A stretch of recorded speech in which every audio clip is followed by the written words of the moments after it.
Yo, let me tell you something. These rounds may not like they're huge, and they're mostly just, this one is about 12 inches in diameter, maybe 14, but it's wet. That shit heavy. You gotta grunt when you do it. You can't just pick that up. It's illegal to pick it up and not grunt.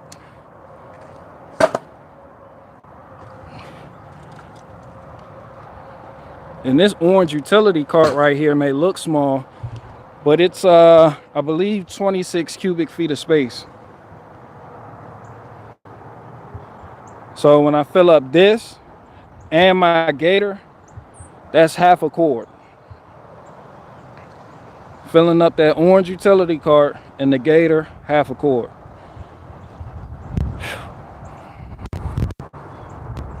It don't look like much in here, but it's a lot.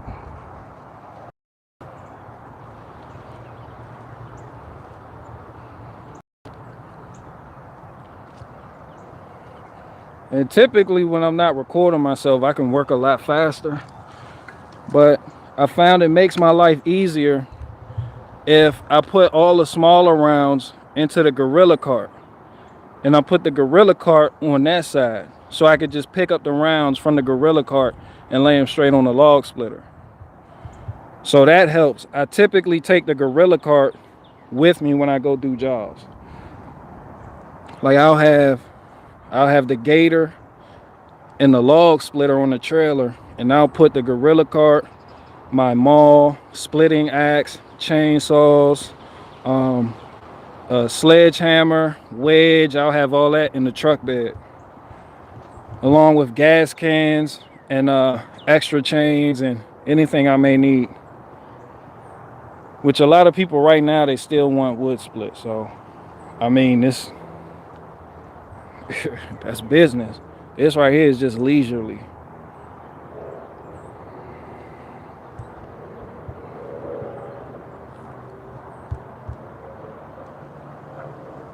Somebody said roughly, what's the length? Like 16 to 18 inches. 16 to 18 inches. You'll be hard pressed to find anything shorter than 16 inches. Because 16 to 18 inches stacks better on the pallet. And that's what I do. Like that. I do have the smaller cuts. I'll just chop off a little bit. Well, just like this round. I got all that from that round because it was too long. And now that's about 17 inches right there. I'll just make cookies and burn them. I'll burn the rest. And like this one is about right, but I'm gonna make a table out of this.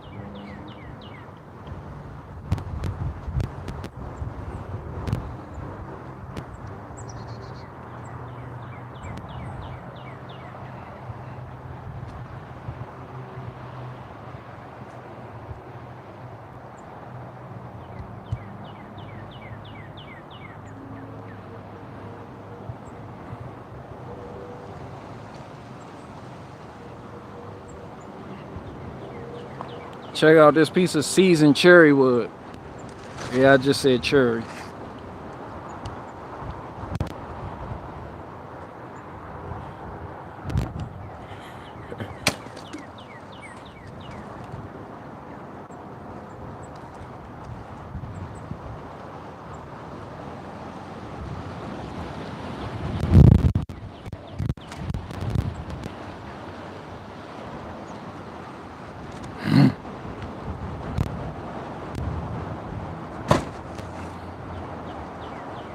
Use that to keep the tarps down.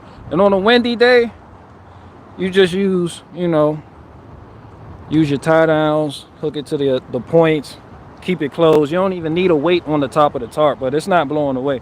Somebody said, I'm confused. I thought you were a mechanic. I'm more than a mechanic.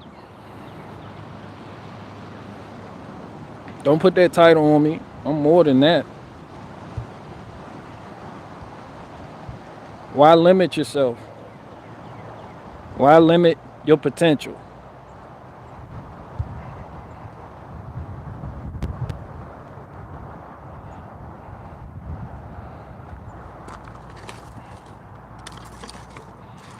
And you saying that like mechanics don't make money.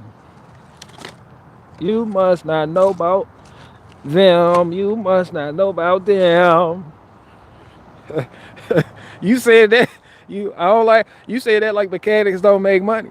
What you mean?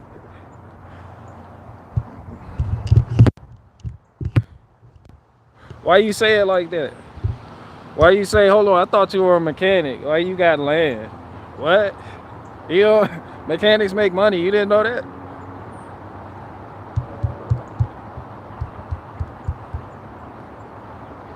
I mean, of course, some don't, but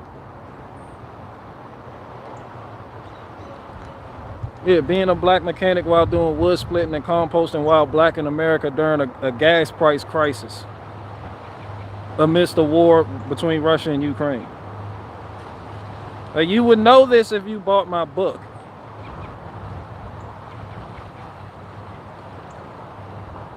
Exactly. Somebody tell him. He'd know all this if he bought the book. Just buy the book.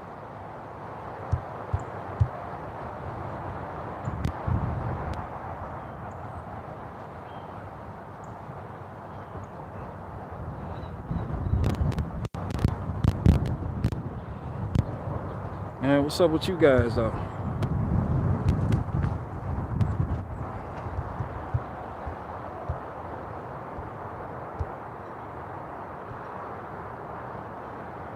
I might say you should challenge yourself and make a chair with that table.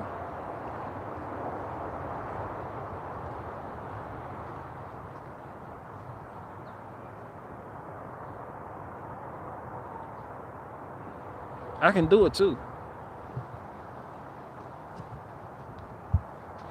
I can do it. And when I do it, I'm going to be an official furniture maker. So y'all going to have to welcome me into your official furniture making community.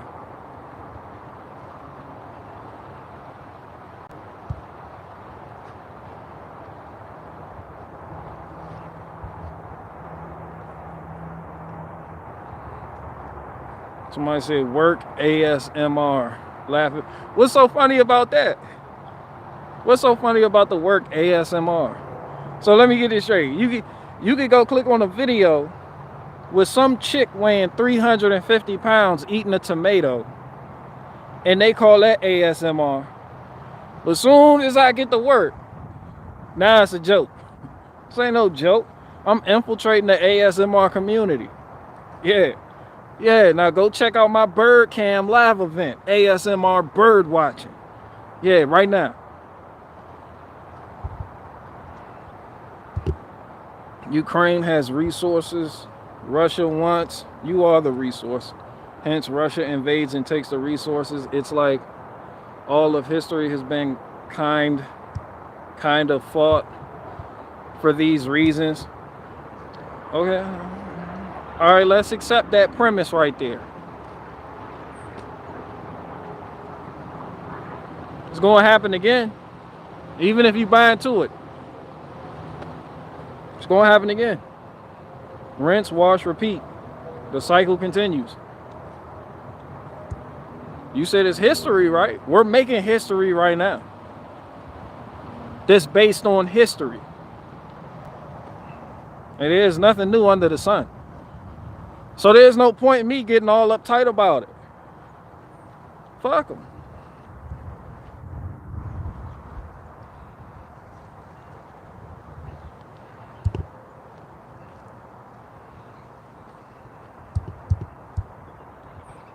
Russia doesn't care about resources. Israel wants to cut Russia oil out of the Middle Eastern market.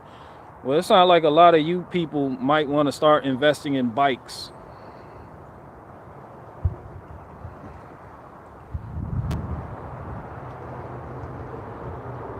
Investing in bikes. All those fucking bike lanes that y'all were complaining about, that they put all over the cities y'all live in, you might want to start getting bikes. Life goes on.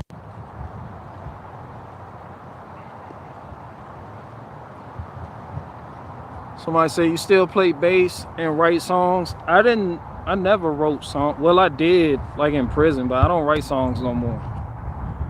I don't write songs no more, but I play bass every now and then. Like, I fell off from playing bass. Like, I'm not nothing like I used to be.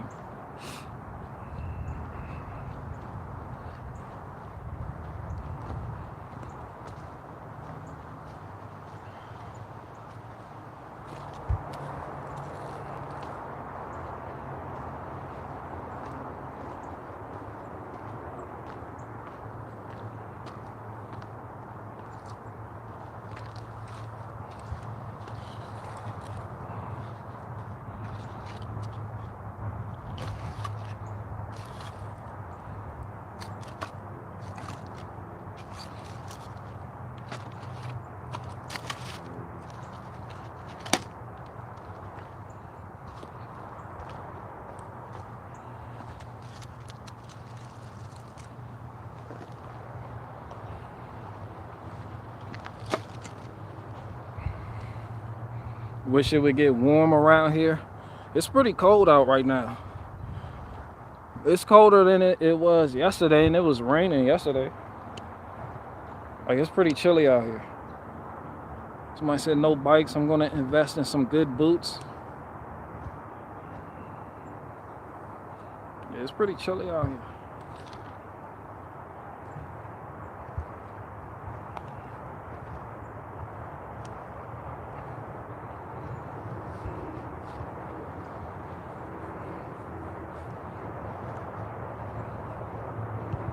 Somebody said 24 degrees here.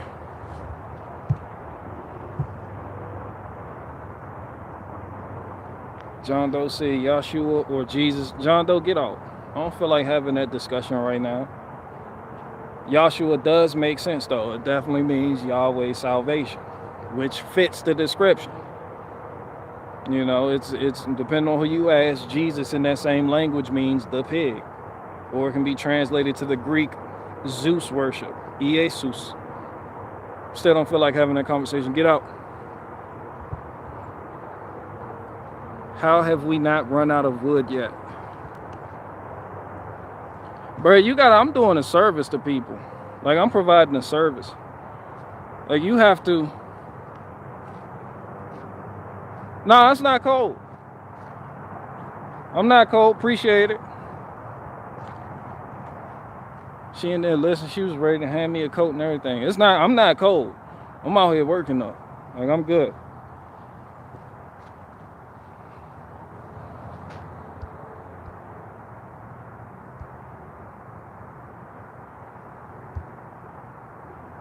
How have we not run out of wood? Yeah, back to that. I'm doing a service for people. Like, a lot of people that have a pile of wood in their backyard that looks like that the tree company did like a year or so ago, or they just got a tree cut down on their property because it was leaning up against the fence going into the neighbor's yard. People get trees cut down on their property for all types of reasons. Like, I haven't felled a tree in a while. I'm not out here felling trees. Like, I'll go collect what the tree companies don't take away. And that wood is either free or people will pay you for that service of junk removal.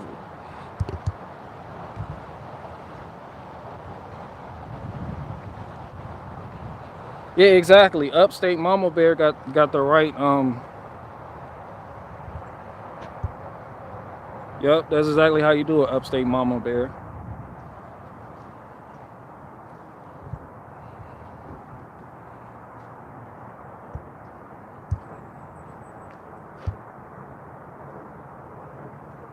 Somebody say your English translation is wrong, not the name of God's son.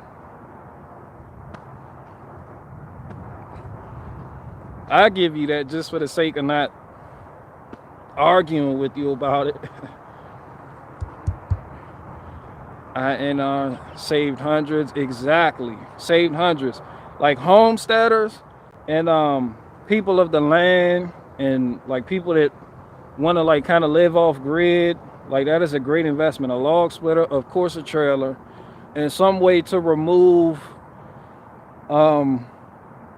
wood from people's property. Because if you pay for it outright, like, you can get a log truck to come to your property, and a lot of logging companies, they look for places to dump wood. Like, they don't, like, when they timber stuff, they just like, yo, you, as long as they can get in there and your place is easily accessible, they'll drop it off for around like $400 a whole truck. You can get a whole truck, like 12 cords, maybe more on that truck, for like $400. But people like me, I don't pay for, like, I remove it from like personal property. So I mean, you definitely save money that way, you know. But yeah, if you have like a boiler or like a little wood stove or something, that's definitely the way to go.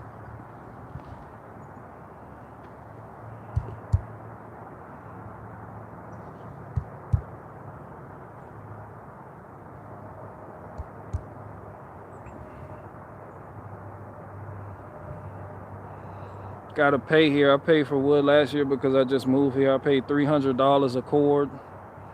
Always shot it free before. Always got it free before. And what area did you move to?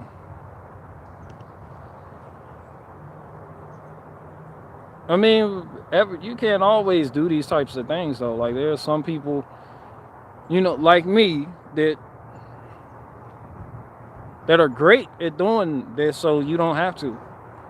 And then you could just like pay for my services. Life goes on. That's the circle of servitude.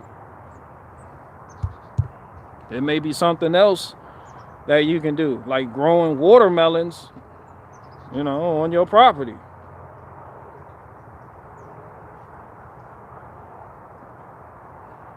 You know, and I'm not growing watermelons by the acre like you are, and I may need watermelons.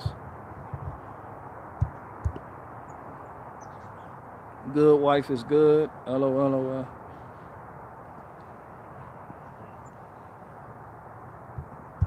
Grow beets, turn up those fresh beets daily. Yeah, I'm not a fan of beets. Somebody said shilling for watermelons again. Yeah, damn right.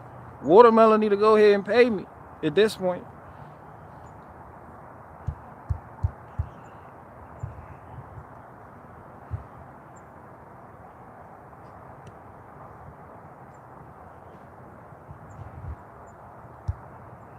Constitutional auditor says, so you read Sanskrit then? Oh shit, see, here you guys go. What does Sanskrit have to do with it? What is Sanskrit? The fuck is that? Y'all really want me to go there, don't you? Like, you really want me to go there? Like, guys, let me tell you something. I wasn't a black Hebrew Israelite, but I am of the Hebraic faith. And I studied things in Hebrew. Enough to know that the people who say they're Jews are not Jews. And that language they speak is not Hebrew. It's something else entirely different with a little bit of Aramaic mixed in it. I'm talking about the scriptures as given to you through the Dead Sea Scrolls, which was translated into the Greek language. Like, we're not on the same level. Trust me on this. This is a decade in studies into the various topics concerning this. But I don't lord it over people. I don't browbeat people, at least not no more. I'm sitting here chilling, splitting my wood, minding my business. That's it. I don't want to get into your theological debates about your religion and what the fuck y'all got going on and who's God and who's all of that. I've already been down that road. You still got some growing to do. Like, we're not the same. We're not even cut from the same cloth, people. I just got to be honest with you. I've done my groundwork. I lived my life accordingly. And you don't want that. You really don't. Somebody said YouTube gave him a strike. But I've had many strikes and never even said nothing about it. There's no point on me coming on here telling you I got a strike. For what? I'm not one of those people to be like, guys, guess what? I got a strike yesterday. I don't care. It was like, yo, you get one more, we'll take your whole channel. I don't give a fuck.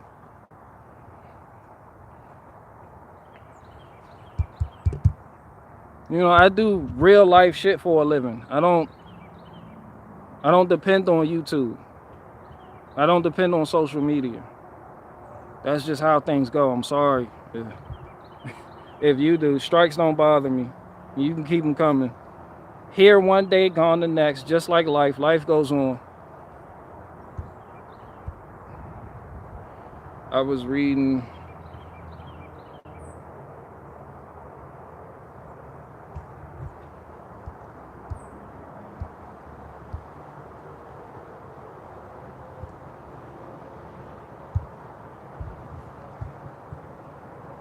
Somebody say you're awesome, upstate mama bear. Oh, shout out to you.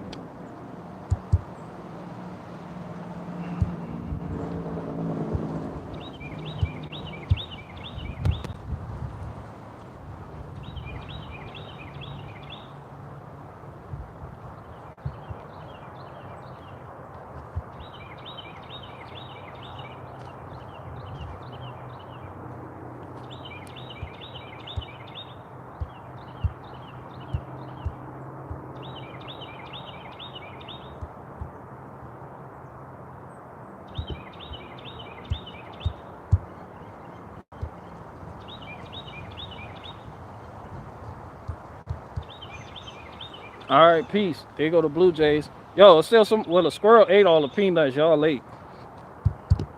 But yeah, I was just talking to the missus about junkies, like having junky ass employees. Like I got one guy that wants to work with me, but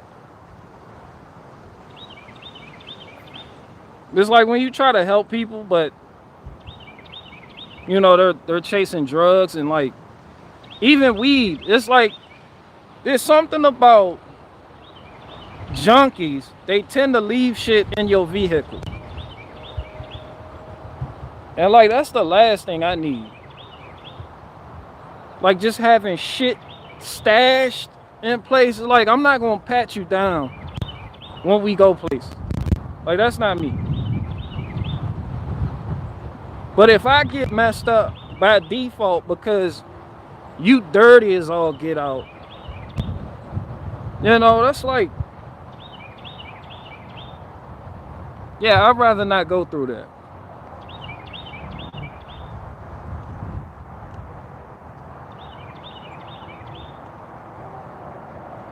I'd rather not go through that.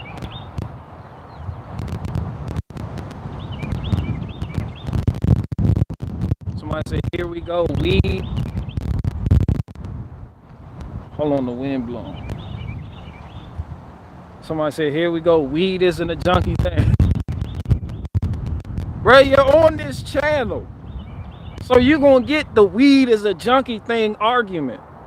Like you already do, you probably smoke it right now. Like, yes, there's weed, it is a junkie thing. Like you must not know too many people that smoke weed. Trust me. I used to be surrounded by them. It's a junkie thing. It really is. Like these are the type of people that always, let me go over it again. The type of people that they always stink. They always want to borrow money. They always don't have no gas in their car. Their cell phones always get cut off. They always need more money. Like it's a junkie thing. Like I don't know how you. Somebody said, "Are those are probably Wrens. Those aren't Robins."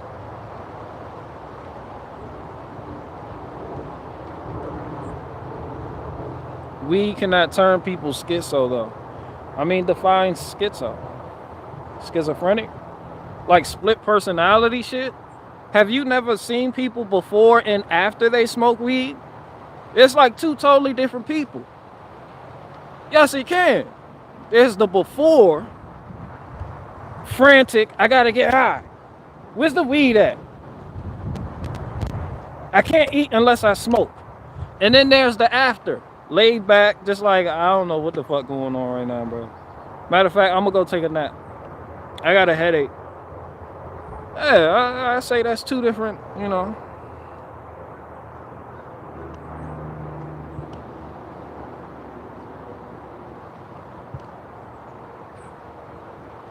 Somebody said, are Rastafarians schizophrenic? Like, I've been over this many times before, and people got mad at me. Like, I got an email about it.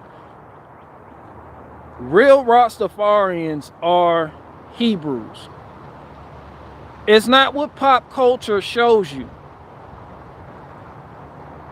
Like, if you go into Rastafarianism, if you even know who Rastafari is, it was the emperor of Ethiopia that was born Tafari Makonnen. Ras means Duke in that language. He was Rastafari, Duke Tafari. Things happened, shit transpired, his plane landed in Jamaica, they started worshiping him, he ended some type of drought. Well, he didn't, but they put that on him, said he was divine, he was the Messiah, and then started the worship of man. Now, since then, you have fewer and fewer Rastafarians. Even Bob Marley denounced Rastafarianism as the worship of man. I think Bob Marley died Orthodox. Like Orthodox Christian or something. But he denounced Rastafarianism. The smoking of the weed, which they attribute to that religion, it was just something that it had nothing to do with nothing. That was just like a byproduct. It didn't have nothing to do with nothing. They just see a guy with dreads, it's like, smoke the ganja, man. Like, that's not even, it was a real religion. But Rastafari himself, Tafari Makonnen, he believed he was descended from Queen Sheba and King Solomon, which then went back to Ethiopia and gave birth to a dynasty. That was a dynasty of Hebrews, of Yahudim in Ethiopia, which are still out there right now. Like, and to this day, real Rastafarians are Nazarites. That's what they are. That's why they don't cut their hair. Like, just go read the book of Numbers, chapter 6. They consider themselves Nazarites. They're not even Rastafarians. Rastafari means the worship of man.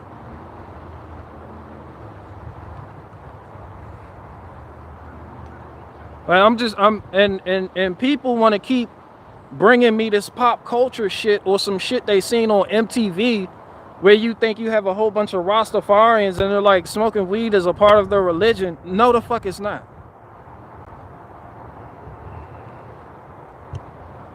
Somebody said they're not Nazarones. I can see there's a lot of people who've never actually talked to people who claim to be Rastafarians.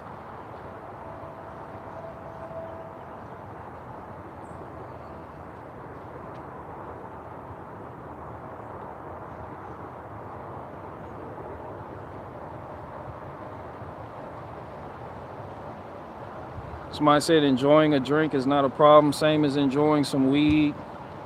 How do you go from enjoying a drink is not a problem, same to enjoying weed? Being a degenerate is the problem. Bro, I'm not saying none of it's a problem. I'm just saying all of it's retarded though. But if that's what you want to do and you be like, yeah, I just do it every now and then. It's like, why do you even do it every now and then? Like, if your goal isn't to get high or get some stuff, like, why do you even do it? Like, just to, and what do you wait? What do you do it socially? You got to wait for the right people to show up in order to do it. You guys are not winning on this. Like, it's like, it's like, oh, when my friends come around, I'll pull out the weed, but I don't really smoke. I just do it every now and then. Why the fuck do it at all then? It's because the company you keep, right? I drink occasionally and I hate myself for it. Why the fuck even drink occasionally? Like, somehow it's almost more respectable for somebody's excuse for drinking is to get drunk.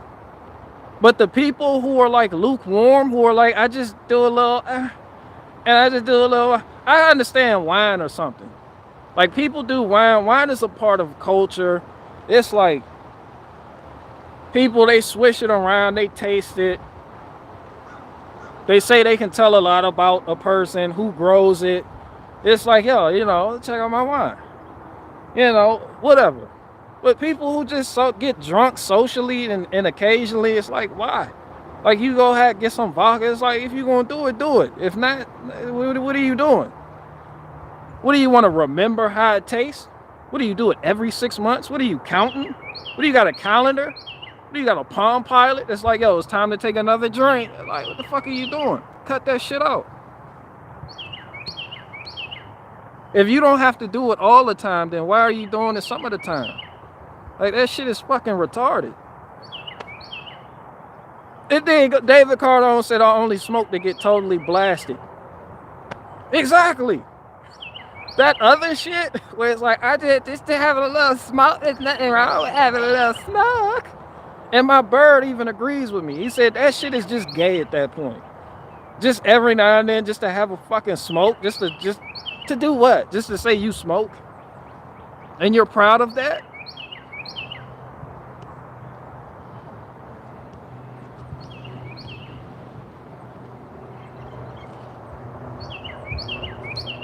No, that shit is stupid.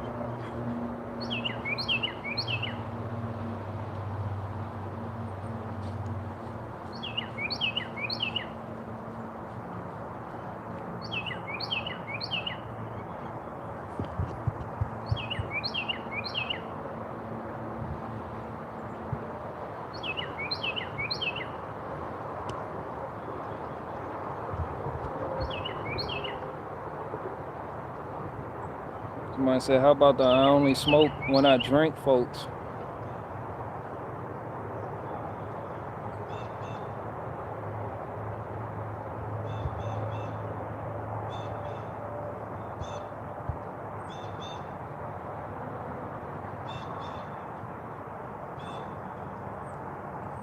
Is it possible to enjoy the relaxing, soothing benefit to the THC and crush it at the same time?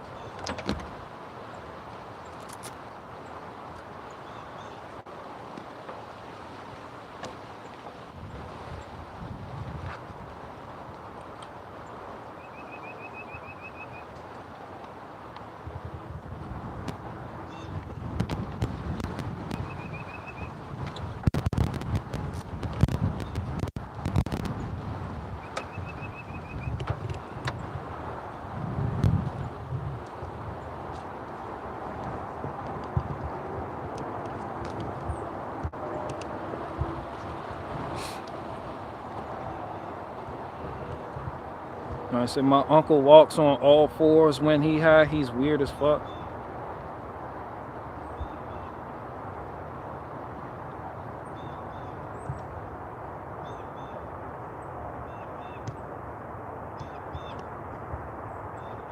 I said, so Rastafarianism is from Ethiopia, not Jamaica. Rastafarianism comes from Ethiopia. Rastafari had nothing to do with Jamaica at all, except for that event he went to, which led to his worship. And even Rastafari himself, the emperor of Ethiopia, told Jamaicans not to worship him. So in that respect, Rastafarianism is retarded.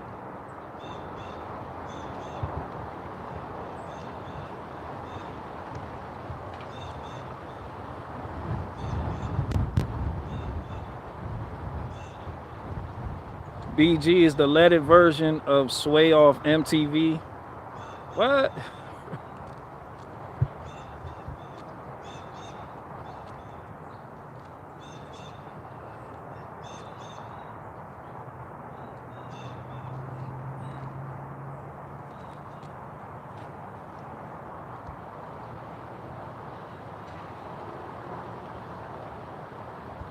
Somebody said, a Muslim explained to me why he didn't drink. He said it's like slowly dropping water on a computer hard drive. At first the hard drive is slightly damaged, but eventually it's blue screen of death.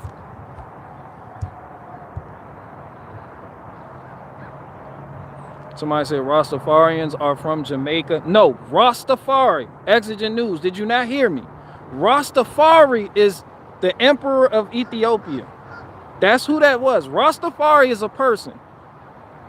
An actual living, it was an actual living, breathing person. And Rastafari died at the hands of the Communist Party, one of the leaders of the Communist Party that took over Ethiopia after his death. But Rastafari, who was born Tafari Makonnen, he was the emperor of Ethiopia that came from a dynasty of Hebrews.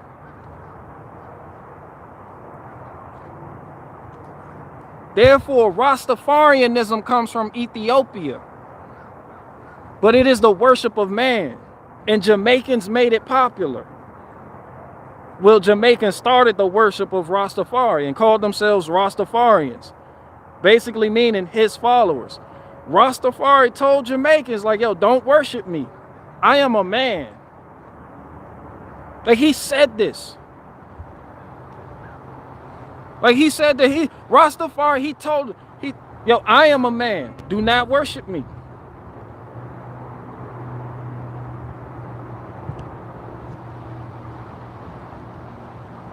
Somebody say, yo, this group is like a big therapy session. Rastafarianism is retardation. To continue worshiping somebody who said, yo, I don't know what you think I did, but I didn't do it. Like, don't worship me. Like, don't. Now it's pop culture, but the greed behind Rastafarianism is the leaders of Rastafarianism. Not Rastafari himself, the leaders wanted that money. The same thing with any religious sect. It was all about money, greed, and power. And now you got the people fooled into believing this bullshit. And now they go all out for it.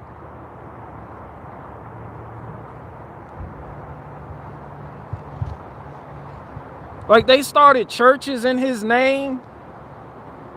Like, they started collecting money in his name. It's like, yeah, Rastafarianism. And now you equate good times and smoking weed and reggae with Rastafarianism. Somebody say, yo, what up, my dude? BG tell me to get out. No, I'm not telling you to get out.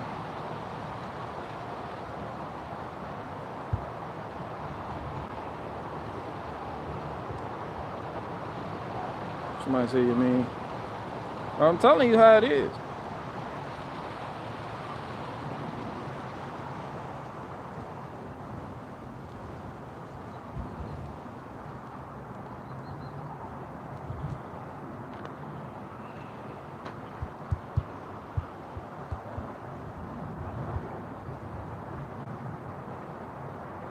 Somebody say reggae music, man, it's the thing to keep the flow. Yeah, shout out to reggae music. That's Jamaican culture. That's Jamaican. That's what they do. Smoking weed, that's also what they do. But it had nothing to do with Rastafarianism. Like, it was never a core tenet of that religion. It was just something they already did that they just transplanted over, and then pop culture made it popular. But that's not really what they did. It's like saying Halloween is a part of the Catholic faith, which you can say. But when they took over certain parts of, when the Roman Empire took over certain parts of Europe, and they had a holiday called Samhain, and they were trying to convert them to Christianity, they was like, all right, I mean, you guys kind of do this, well, we'll just have All Saints Day and call it November 1st. And they're like, yeah, Halloween. It's like, yeah, we'll call it Holy Evening and shorten it to Halloween. And the people were like, yeah, we don't care what you call it. This is kind of our culture. This is what we do. So we're just going to add that to this, even though it had nothing to do with that. It's the same shit. Somebody said 102 views. Trump made you. I'm an infidel. 102 views Trump made me.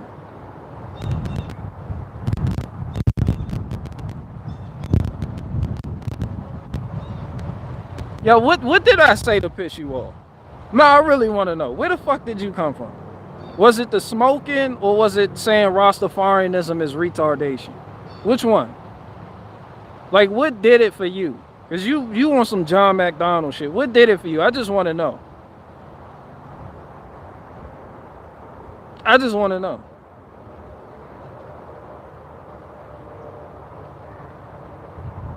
Who sent you? No, I really want to know, because when I say some hard-hitting shit, people just come out of nowhere like, yeah, with some snarky shit. It's like, all the time.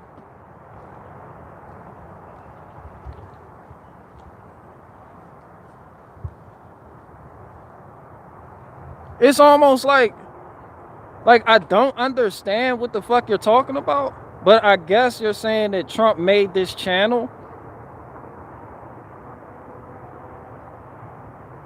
I get like how Trump made Brandon Tatum's channel, like how like certain conservatives weren't big until they started reporting on Trump, like ABL and them, and then you just put that on me, I guess.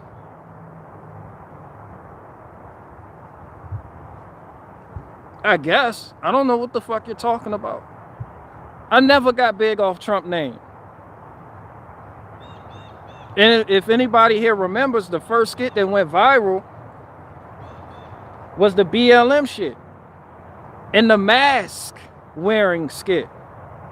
All I did was stand up for what I believed in. Like, this channel didn't blow up because I was nut hugging a politician. So you can't even put that on me. But I want to know what made you say some shit like that. It had to have been something I said.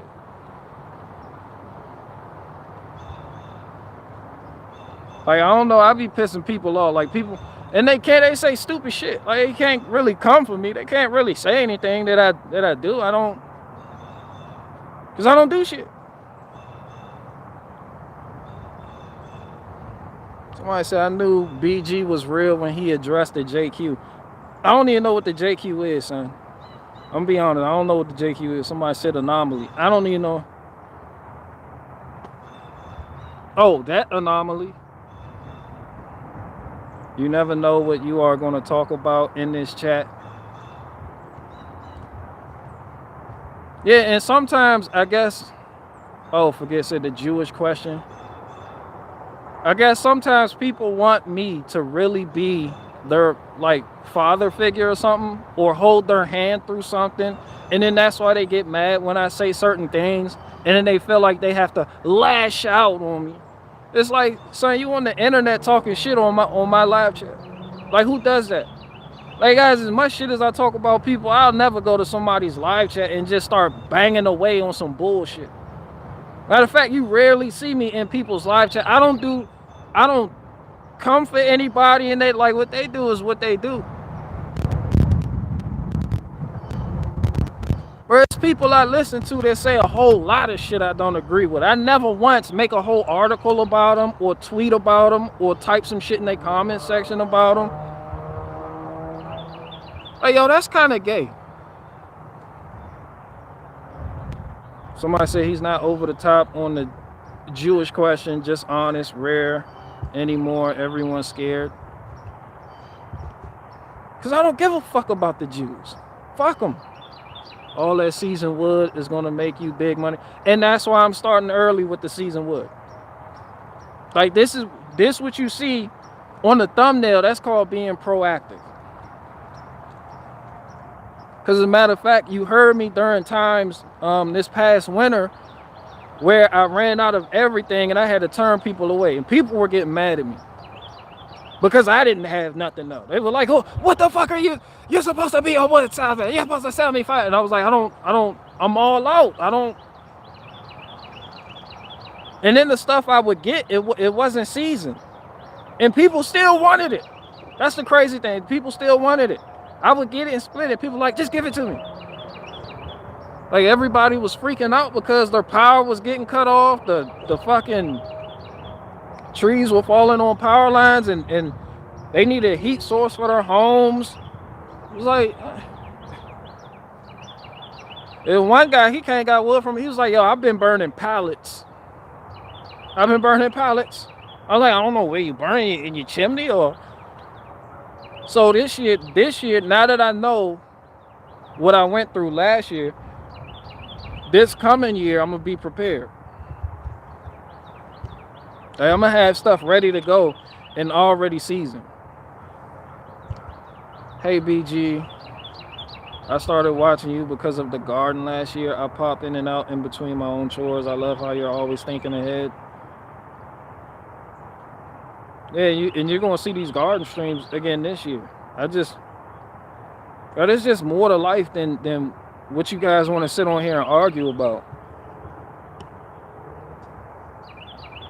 And then it's like I try to show people, but then again, it's not for you. Like, it's just for me. Like, I just shit therapeutic, you know? Which I'm sure a lot of people can agree with, but I'm not here trying to change your mind, and I don't care what people think. Like, on the last video I did yesterday, one guy was like, yo, you live stream for 5 hours, get a real job. I'm like, yo, who the fuck are you? Who the fuck are you? It's just in the comments, like, this is what people do. Like, there's people. Like, people are retarded. Get a real job. Hey, son, I'm gonna let you know this right now. If you have a real job, you only have to work like 3 or 4 days out the week.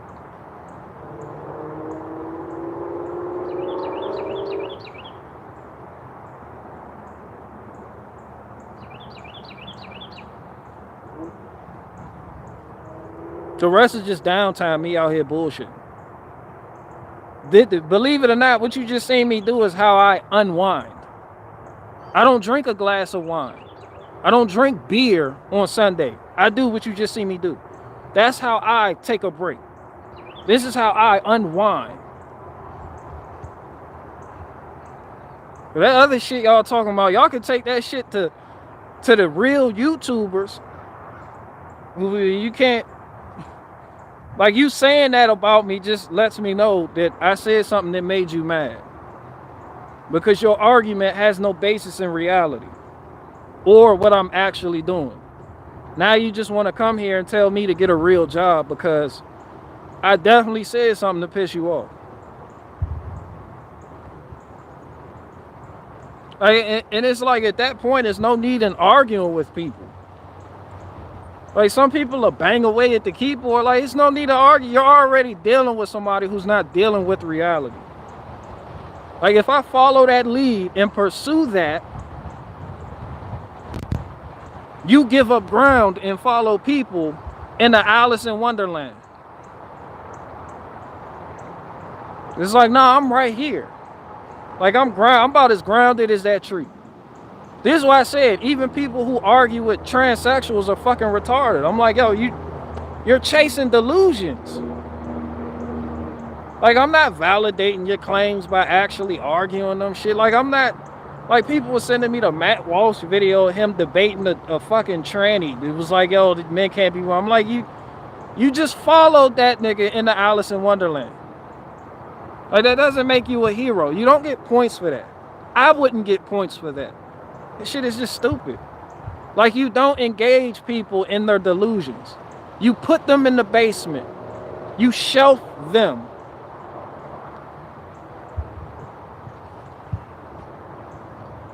Like, this used to be common sense. But I guess everybody wants to be seen by arguing. Even me too sometimes. I gotta cut that shit out. Like, there's no need in arguing with people. It's like, it's fucking retarded. Somebody said, actually, that tree is more grounded than you. There's an argument for that. There's an argument for that.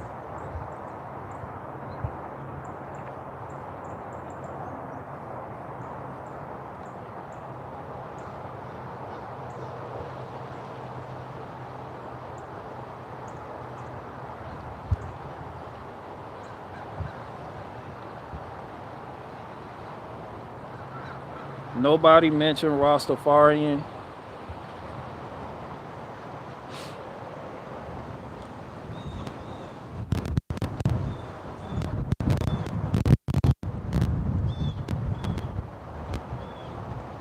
forgetting that throttling, ain't it though?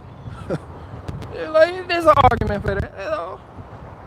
That's all you gotta do, bro. And I'm not like anti-Rastafarianism, but if you talk to Rastafarians, you just like you worship man. Like you literally, we're not even like talking hypothetical, theoretical. It's the worship of man. Not only is it the worship of man, it's the worship of a man who said, do not worship me. I am not God. I am not the Messiah. It's the worship of a man who literally said, please do not worship me.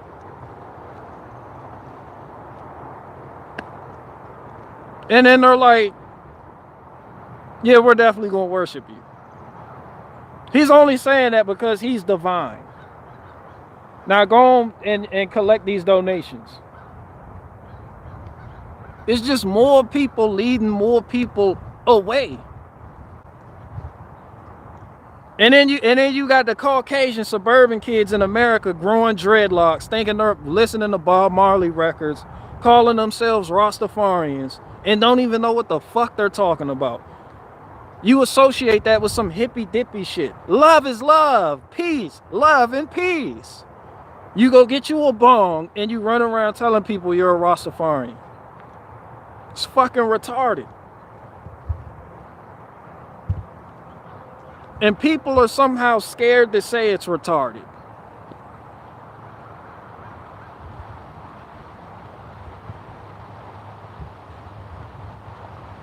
Somebody said, have people ever really won an argument?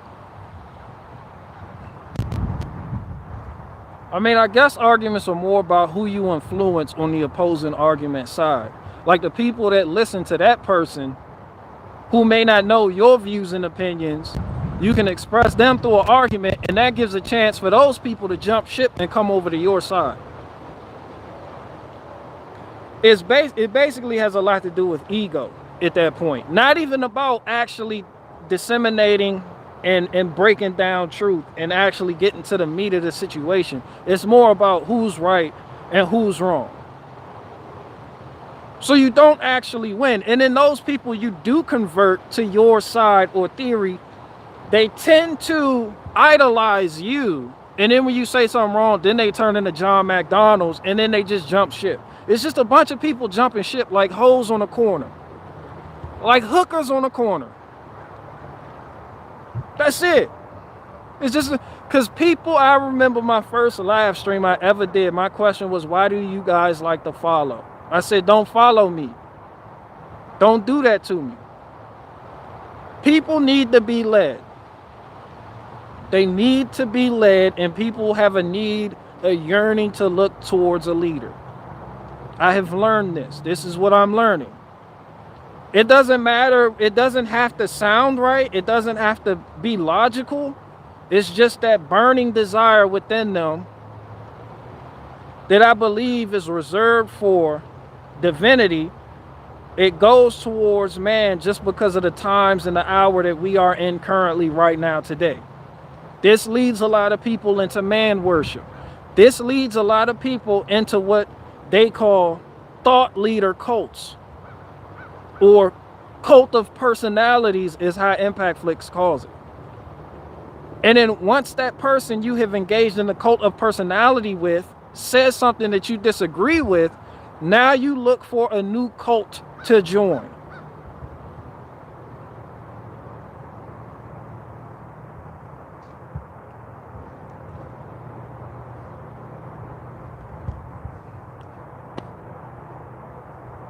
Everybody's a sheep. Scripture does talk about a shepherd though, but it also mentions an idol shepherd. I don't think you get that. But yet here you guys are.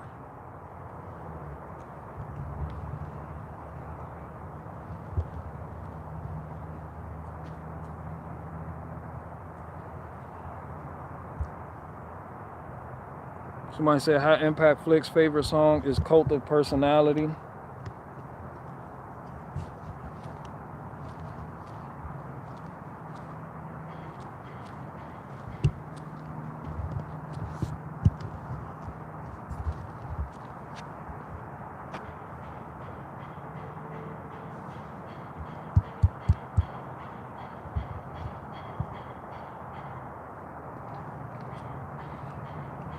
Once you let go of following idols until they disappoint you, you get more comfortable with life and can live it.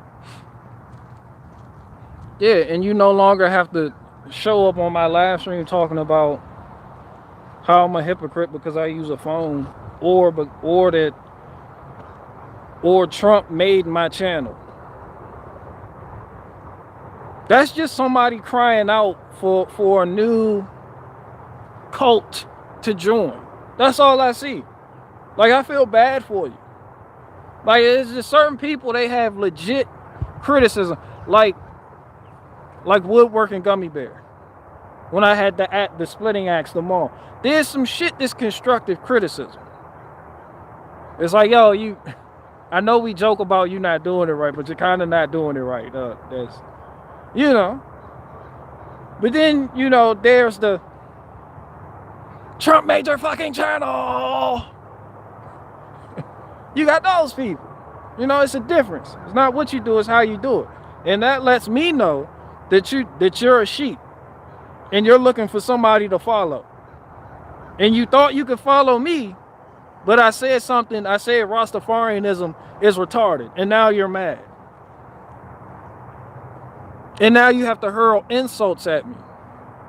And then go look for somebody else to find. That's all people do. They look. They seek out people to find. Like, even, like, you don't think it's funny how even the person yesterday that was talking shit about me, he was like, yo, go get a real job. Go get a job.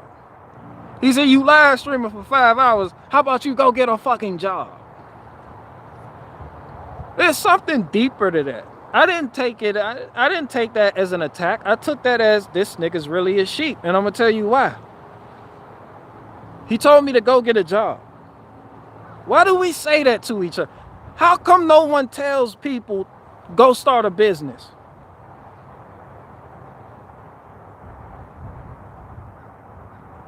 He told me to go get a job as if that's what I'm supposed to do. He told me to go get a job like he had a job and he felt big and bad for having a job and felt like I needed to get the same type of job that he considers to be slave labor. Now, these be the same type of people that'll sit up there and tell you, I'm slaving for the man, I'm not making enough money in my job, but then he'll get on my live stream and tell me to go get a real job. Why? So I can be like you and be fucking miserable? How come we don't tell people go start a fucking business? Now, if he got on my live stream and said, go start a fucking business, I could have said, you looking at it, pick one. I have many. I have many businesses. Do you need a job? Would you like to come work for me? Since you want a job. It's like when you think about, think about the mentality of people. And then listen to these same people call other people sheep. Hey, you never thought about that? No, don't tell me to go get a fucking job. Tell me to start a fucking business. Go get a fucking job. And then it's me. It's me of all people he's telling to go get a job. Like me. Which is comedy. That's just comedy. Because it's like, y'all know what I do. But it's like I don't have to prove myself. I don't have to prove to him that I actually, you know, get a, you know what I'm saying? But it's like, it's weird that people are always quick to say, go get a real job. It's like,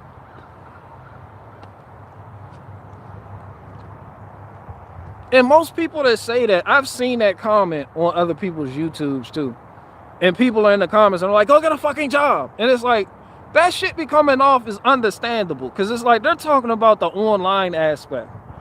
But I guess they feel bad because they have to crunch hard in real life. And they have a shitty job down at Kroger. And they're mad at you for making money. So I'm coming from a place of understanding. So get that. I understand. I also understand the YouTuber who actually started doing this and he's making a lot of money doing nothing. He's making like $800,000 a year just never logging out. I understand that too. It's the path of least resistance. And I understand the guy that hates that because he feels like you have something that he can never achieve. So when I sit back and I put myself in other people's shoes to know how I can respond coming from a place of understanding, I take all of this in.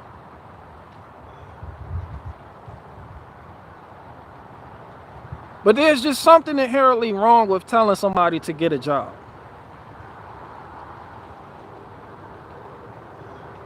You could easily say, go start a business. And that's what I thought about.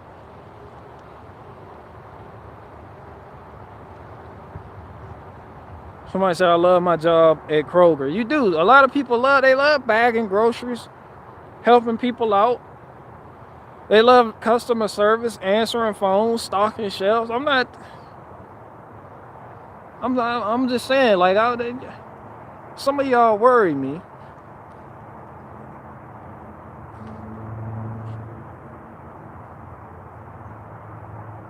And some people worry me.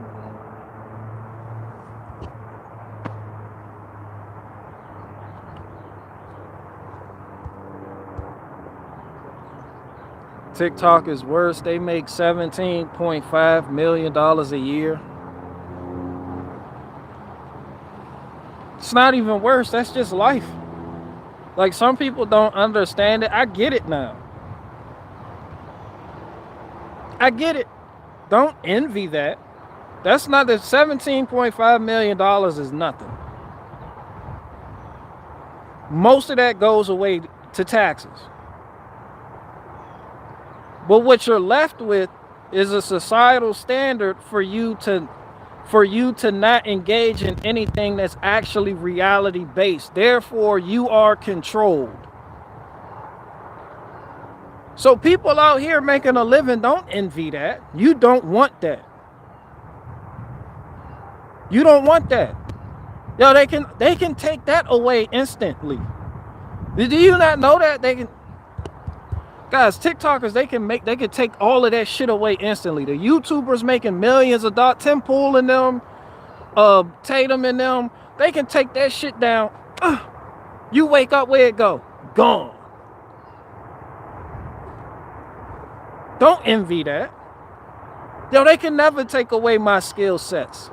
They can't control, alt, delete that. You do know that, right? So it's not pride. It's not me coming off prideful or ego or trying to think I'm better than somebody. But I must say, I am more valuable than the person on TikTok making $17.5 million a year. And I don't even make a drop in the bucket compared to that. But it's the reality value that's important. And you can see that anytime somebody comes to you and tells you that their money got cut off. It's like, now what are you worth? And most of the time those people lose that gig online making $17.5 million and then have to go work at Burger World because there's nothing else they can do. They don't know nothing else. They have no other skill. A plumber is way better off than them at that point. And that shit always happens. It happens in phases. It happens like people are hot for a season or two, they fall off. Or people are hot for like a couple years, they fall off. It always happens because people are constantly growing, evolving. Their mentalities are changing. The phases they go in and out of. So what's hot yesterday may not be what's hot today. It's just like Trump. Like that one guy said, I got big off Trump. Not me, but I must say, a lot of people did get big off Trump. Trump isn't hot no more. People started channels talking about Trump that then became big time conservatives whose numbers started dropping, if you want to go by that world, because all they could do is nut hunt Trump. But people's perceptions of problems have changed to the point where less and less people are giving a fuck about Trump. So now these people are in a type of metaverse bondage where they have to chase the next big thing. And they're looking for a big moment to capitalize on. Which is why a lot of people started selling Let's Go Brandon merchandise. They got to get it. It's the big thing. We got to hop on it.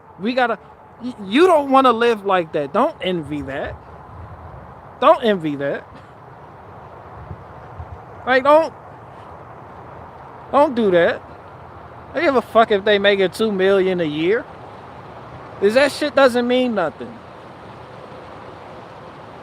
Those people can take that away. Tucker Carlson can get cut off tomorrow.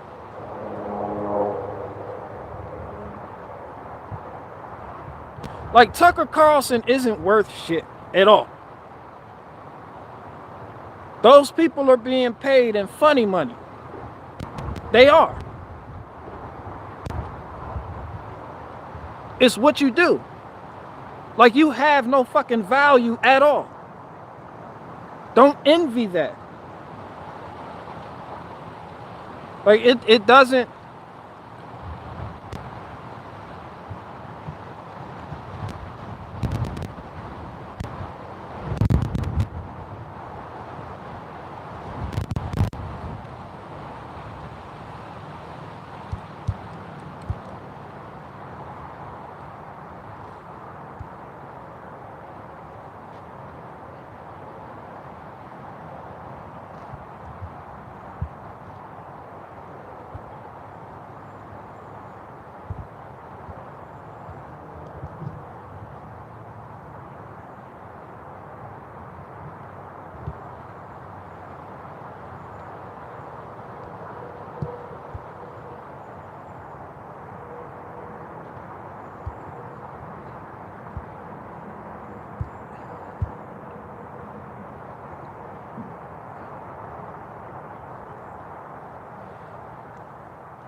Somebody said it's all funny money. The Fed got us by the balls. Man, fuck the Fed. When I say funny money, I'm not talking about the money in and of itself. I'm talking about how the money is made. That's what I mean when I say funny money. I'm talking about you receiving money for something like how I do, or a lot of you guys do, where you actually work hard for it and you have a skill set that can't be controlled according to this world standards. You have something that can't be controlled, alt deleted away. That's true. It's not the money that makes you, it's the skill that makes the man, which in turn makes the money. When I say funny money, I'm talking mostly about people who make money for seemingly no fucking reason. I'm talking about the financial freedom people, the Bitcoin people. It's like a faucet that can get cut off at any fucking time. And it happens all the fucking time. All the time. That shit funny money. Funny money is the TikToker that makes $17.5 million a year. That's funny money.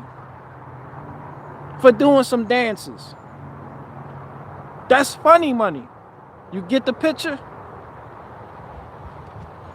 I know you get it. That's what I mean. We all know the Federal Reserve, the creature from Jekyll Island. We got it. Everyone here knows that. I just have my own standard on what is funny money. And that is just basically saying how you made the money.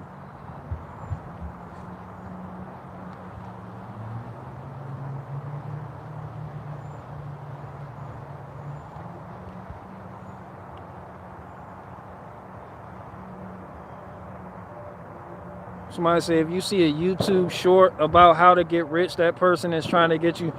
I see them shits all the time. Which is like, and that's what I was saying like in my last live stream. I was like, this is why I actually showed people, you know, how to get up, get out, and get something. And how to start. Like how much, what it takes. You know, how to connect with people, find people. how to barter to get what you want. Like, but yeah, you gonna see that a lot, especially the financial freedom people who have a little video or a clip that's showing you how to, like, you could double your money by doing this, triple your money. I did this and I made $100,000 in 1 month doing this.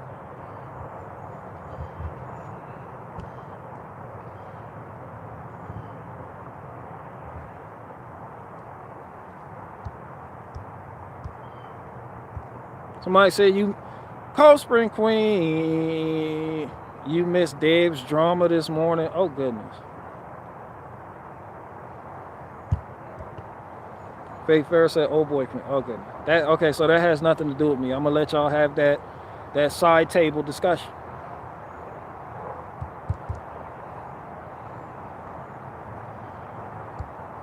Busy helping my son. Watachi running free. We know you repair VCRs. We get it.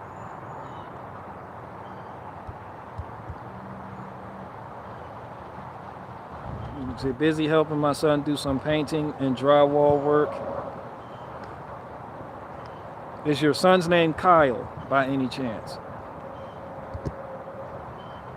What do you think about Dave Ramsey? I don't know who Dave Ramsey is.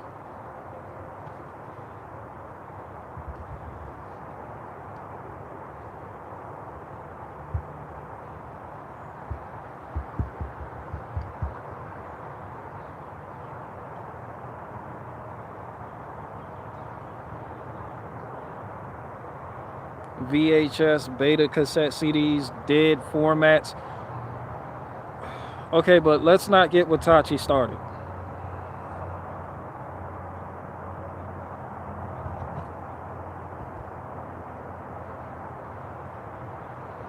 BG, how did your job go? It went good. Aegis Flow said he sells bags of hope.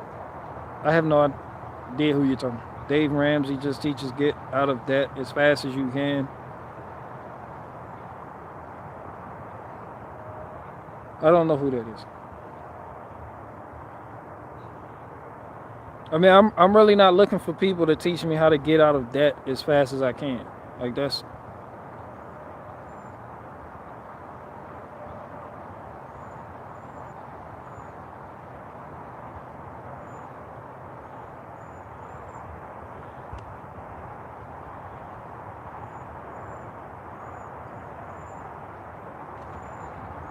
Dave Ramsey ain't nothing special. He tells you something obvious. Pay your debt, stop incurring new debt. Yeah, Bobby Bologna, but you have to market it in a way for which you get paid for giving the information out. Like this is just, it's funny money. It's nonsense business. It's right up there with like life coaches. It's like, see, you just stole business. Like, you just stole business. Like, you can sum it up in 2 words. But people want to know how to acquire more stuff whilst the greed of people keeps people going to people like him. Because people want to have their cake and eat it too. And these people feed off of that. And they make businesses off of the greed of other people. They don't just want to know how to get out of debt. They want to know, how can I get out of debt and still buy my Ferraris and all of my knickknacks, and I want to buy a new house, but teach me how to get out of debt. So you have to cater to people's... You have to cater to people's dark side. You can't tell anybody anything hard like that. Like, that shit was hard, Bobby Bologna. You can't tell somebody, yo, get out of debt, stop incurring, pay off your debt, stop incurring new debts. No, that's too fucking hard. People want prosperity gospel. That's it. And the people who present prosperity gospel are paid well. Because people love to heap to themselves liars. feel-good messages. People don't want to hear about them being a bitch. No, that's a hard truth. Instead, people rather prefer joining some type of protest. Have you ever told somebody they have to change their life? It's like, no. Why the fuck would I do that? It's like, how about them over there? How about they change? It's harder to change yourself than to go somewhere and like try to get politicians to like change them. We don't want to change our behavior. And that's where the big money is for a lot of people. They capitalize on that. People choose the path of least resistance all the time. Man, that's just how things go. Like, who the fuck really wants to do this for a living? Who really wants to work? Who really wants to actually work? No one. I mean, you have some anomalies here and there, like me and a lot of you, but no. People want money as quickly as possible without sacrificing anything to get it. So they fall for those types of people who have the financial freedom prosperity gospel, and they'll gladly pay for it because they don't want to do that. What the fuck is that? That's why that one guy told me get a real job. He's like, yo, what the fuck is that? What the fuck is he doing? That's not a real job, nigga. Where's the brick and mortar shop? Where's the Safeway, the Walmart? Where the fuck do you work? They can't comprehend this actually being my office.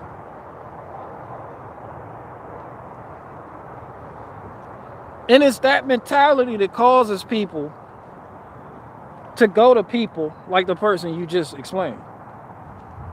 Like, no one wants to work. If they can make money as quickly as possible doing the least amount of work possible, that's what they do. And that's what these people that tell people this, they have to offer. They're catering to that side of humanity that doesn't want to do shit. They just want shit to kind of fall in their lap. That's it. So once you understand that, you can become a shark and make money preying on people who want something for nothing. It's big business. I understand it. It's easy to manipulate people en masse. As a matter of fact, it's easier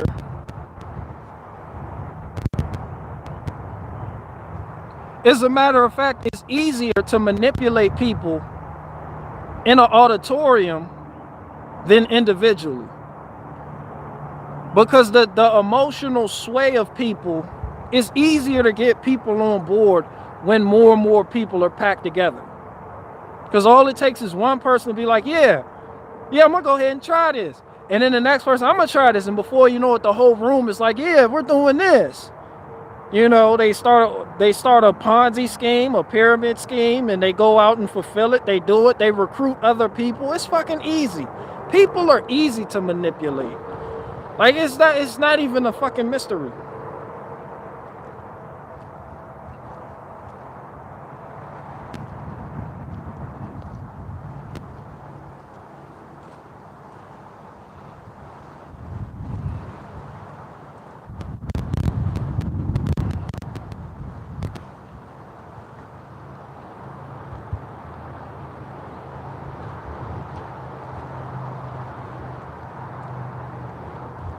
Like you may catch somebody alone and by themselves and give them that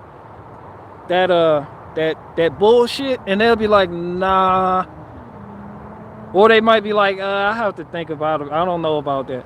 But when you get more people together and you get one person in that crowd on board, the rest of the people, they'll relax enough to be like, okay, I'll give this a try. Let's do this.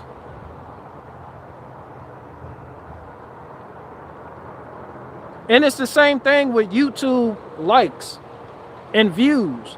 The view count, people will look at the view count as the people in the auditorium. The more something has, when you see something with like 3 million views, 4 million, you automatically associate that with authority and assume these people know what they're talking about.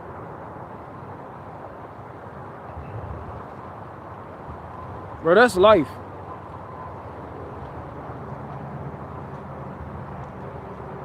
Somebody said true, but the pay is not the same. I don't know what you guys are talking about. I just know there nobody wants to do the type of things I do, because that's hard work. No one wants to do hard work.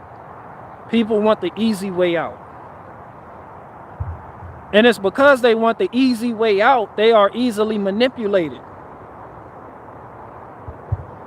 Taking the easy way out comes at a cost.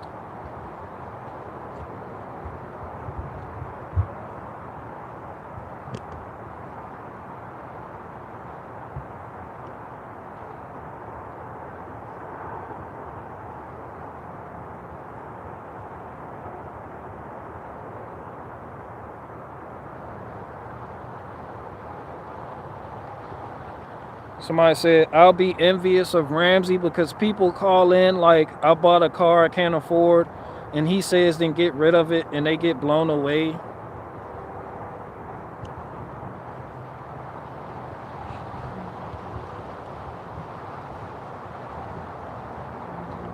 Like, it's easy. Like, I mean, there's nothing, it's magic. There's really nothing behind it except sleight of hand. And these people y'all call elite have figured it out a long time ago. When you assume the air of authority, people often give it to you.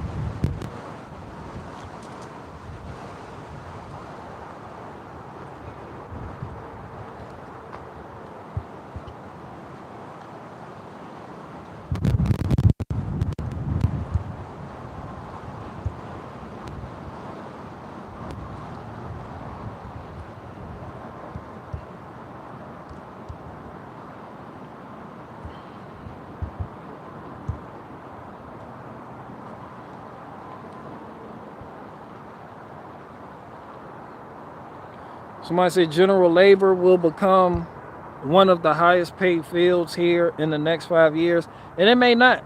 It may be metaverse mechanics or technicians or some weird, goofy, gay shit like that. But even still, that shouldn't be the basis on how you are content with your life. It's like you don't want that. Like they don't want that. Like some people desire that, and that's why they hate that. Like you hate the person. You secretly envy the person making $17 million on TikTok doing nothing, and you're busting your balls all day doing drywall. Like you're laying foundation. Or you're working on a Nissan Altima. And you look at the TikToker like, man, I could be doing that. Why the fuck do I have to work this hard? Like, don't envy that. Like, don't envy that. And a part of that is a trick into getting you out of your square, so you want that and you pursue that and you leave the real life skills and valuable resources and assets behind and pursue funny money.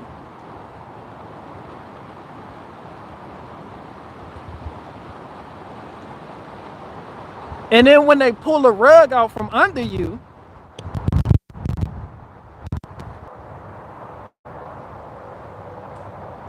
somebody said, I don't know half the people that get mentioned here. Yeah, I mean, they do things like that, like show you the person making millions of dollars doing nothing, so you can leave your job behind actually doing something and want to pursue that. And then they could easily pull a rug out from under you. And then that keeps you fucking controlled. That keeps you in a state of, like, how many times you hear YouTubers complain about Susan Wojcicki? Like, let's just be honest. I don't care if you like them. That's my favorite content creator. I don't give a fuck. How many times do you hear about this? I'm gonna show you something. How many times do you hear about when the wind blows? I don't know if it's messing up the mic or the sound, but the wind blowing. Like, how many times do you hear about YouTubers saying, yo, they coming to get me? They've taken several channels down. They've done this. They've done that. My videos aren't monetized. Please pay me. Please donate here. And we all know, I mean, I'm not bashing no one. I'm just telling you hard shit. How many people do we know like this?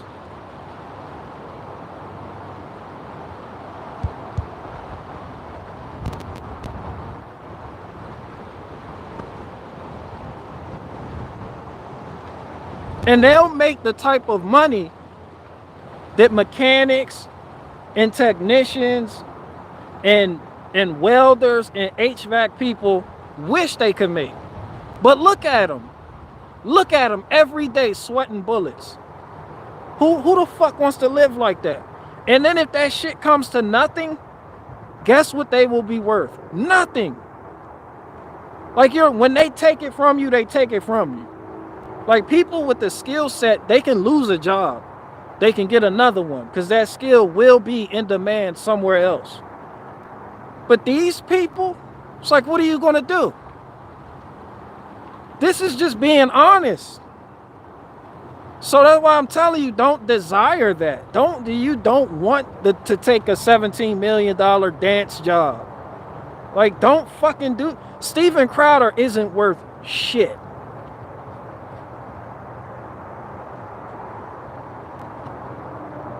He's not worth nothing. The system wants you to think he is. So Steven Crowder, every now and then you hear him, yo, they're censoring me, they're banning me. And you sound like a bitch. You do. When people complain about they sound like bitches. It's like no real man here has to sit there and worry about them being censored on the fucking job and then continue doing that job and capitulating to Susan Wojcicki or the CEO of Twitter or the CEO of all these other companies. That's what I'm saying. It's like, so I don't want Steven Crowder money because that money comes with, you ever seen a dog on a chain that's just getting drugged and just getting jerked around? Who looks at that and says, yo, I wish I could be the dog on the chain right there getting jerked around? No one.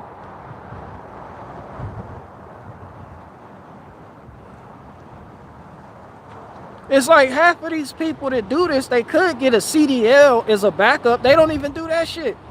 So they can drive trucks when people snatch their channels. They just go somewhere else and just start, you know. It's like, what do you do?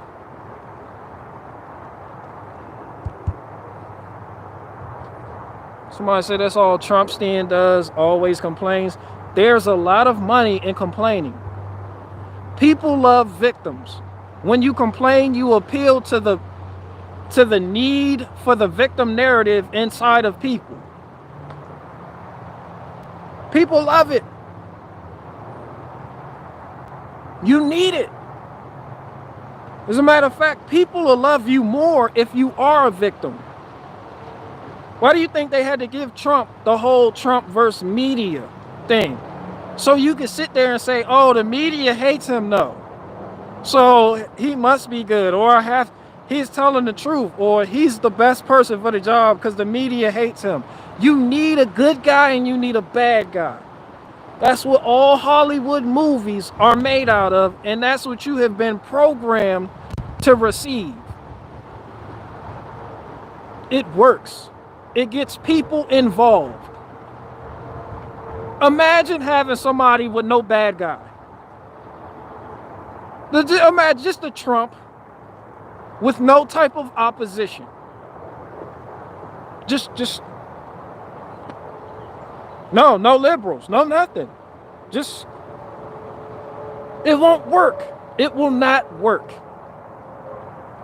You need a scapegoat. You need the media. The media played their part well.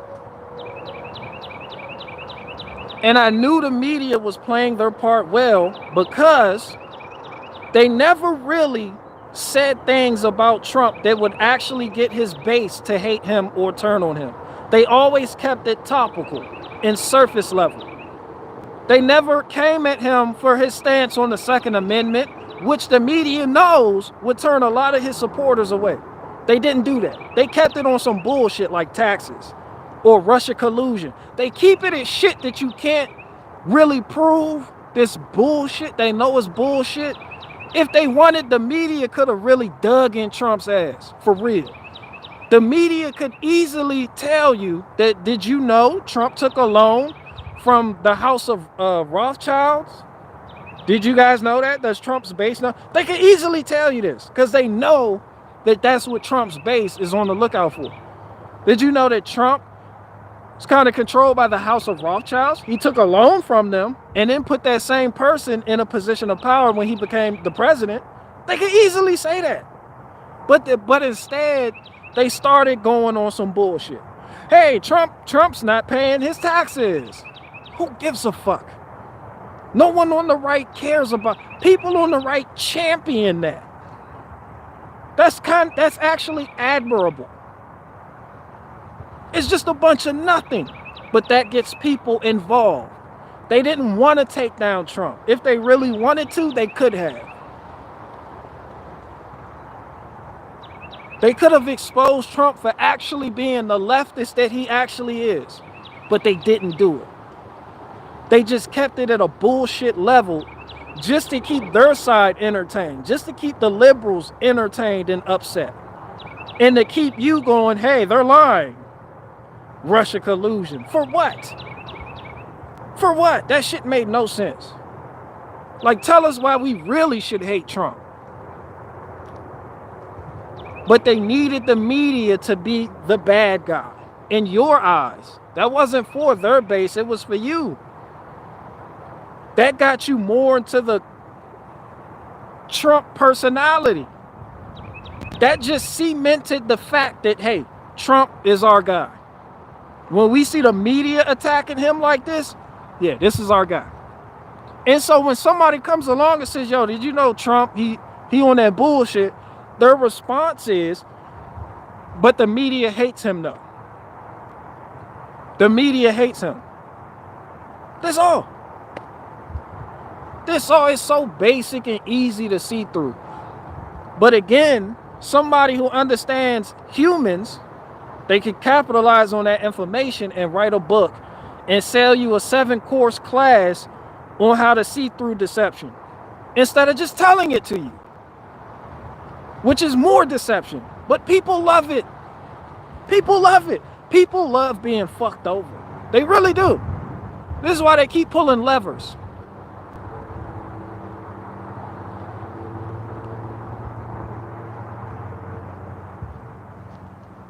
So I'm not the person who told me to go get a job. I come from a place of understanding. And this, back to my original point, is why it doesn't, arguing with people doesn't even fucking matter.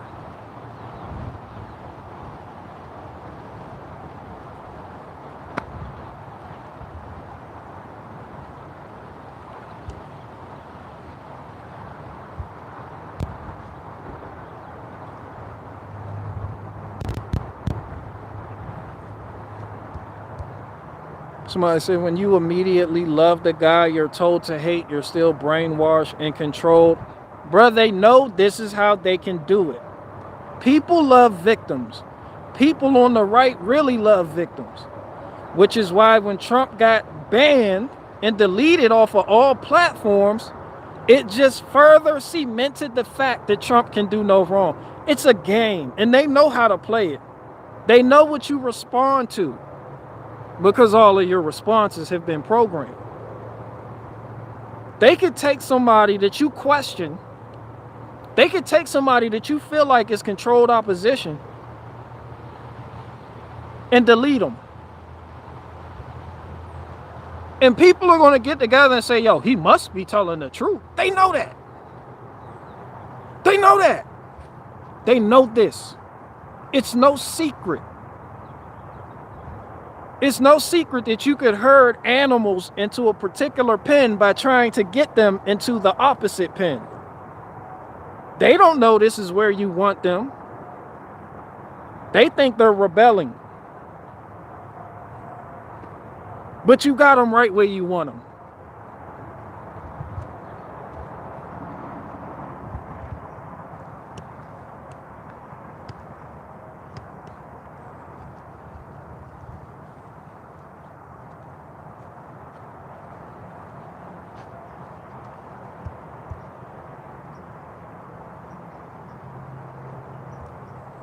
Somebody said they're playing 6D chess while normies are playing checkers. Or they're not even playing chess. They're really not. They're not even playing checkers. They're playing pinochle. They're playing pinochle. But people are overcomplicating it and think they're playing Chinese checkers. They're not. They're playing pinochle. It's not even that serious. It's easy. But people, it can't be that easy. It has to be something else. So they start drawing charts, bringing graphs, data like this, doing equations. And they're over here shooting marbles. Like, people are overcomplicating it. It's easy to see. It's easy. It's simple. It's basic. Oh, I'm just talking about comparison. Yeah, I get what you're saying, but it's just, you know, just basic. Somebody said normies be playing crap. Yeah, 7-Eleven.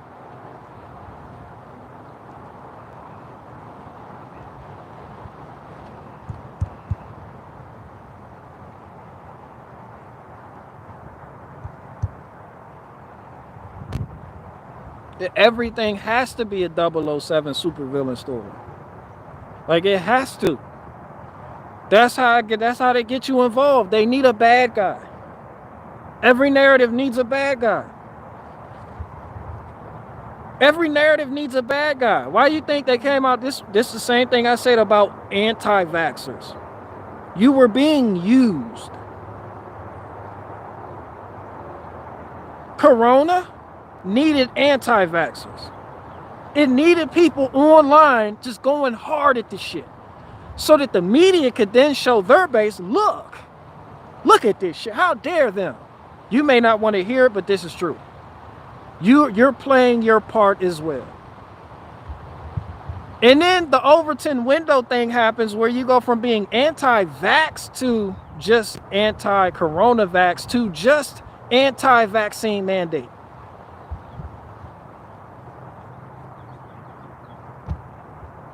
So now you have fully vaccinated truckers protesting vaccine mandates. That's where we have gotten to. All because good guy, bad guy. Good guy, the people that are actually trying to keep you safe. The bad guys, the people who say, oh, it doesn't exist, or it won't kill you, or it's just a flu.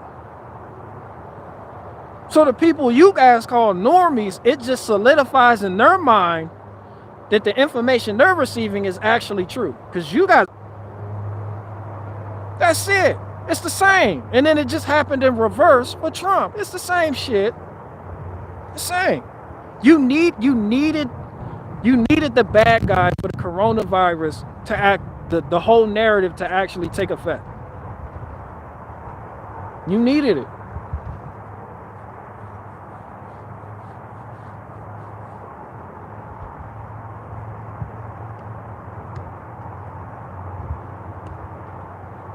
It was, and if you paid attention, it was just like in Michigan, when people, there were liberals like, wait, Gretchen Whitmer, she going too far. There were liberals saying this, and then they had a protest.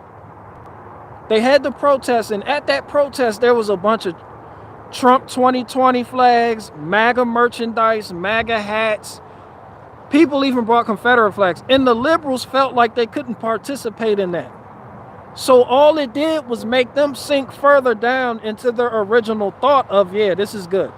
I seen it happen. A lot of them were like, yo, this kind of bullshit. This bitch is banning seeds and all types of shit. As soon as you do that polarized protest shit, that's why they were waving Trump flags and MAGA merchandise. it lets them know that because they want this to end, it means it must be good. It's the same. That's how they felt.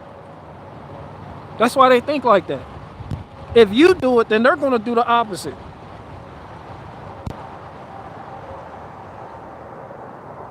This is why I say every protest is fucking controlled. Not only because you have to buy a permit to protest there, but typically you'll see some polarizing shit there, like MAGA merchandise. You can't just go as Americans. No, you can't just go as people. Living, breathing person. You know, you can't just show up like, yo, we're some bullshit. No, you got to go with your flag. Which automatically alienates that person because they have a different political belief. Which you may say, good, we don't want them here, but it's just like with you. When they see you doing this, they're by default going to do the opposite. And they go hard when they do the opposite. That's how you control people. That's how you control people. And then the media is going to show that flag. Look at this Confederate flag. Look at this MAGA flag. Look at everybody with a red hat. And then by default, the people who may have joined, they're going to say, oh, no. No. Nope. They're saying the same thing about you with Trump. If the media is saying he's bad, then he must be good. Same with them. If these fucking Trumpers are saying the lockdowns are bad, then it must be good. It's the same shit. It's all the same shit. Like, it's so easy to get into people's heads and to get everybody where you want them.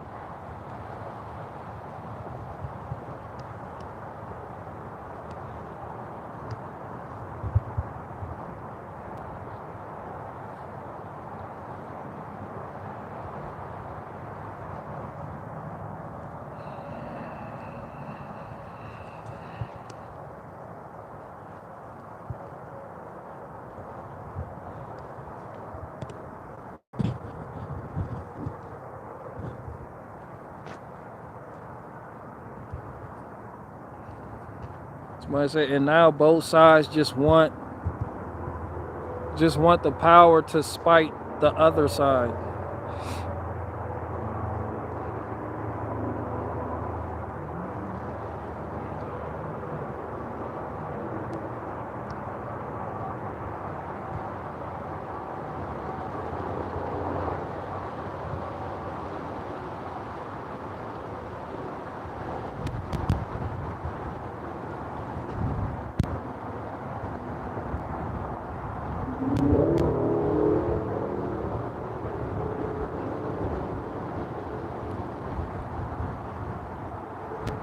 It's the push-pull technique used by narcissists too. When Trevor Noah suddenly likes Trump after hating him, you're locked into liking Trump forever.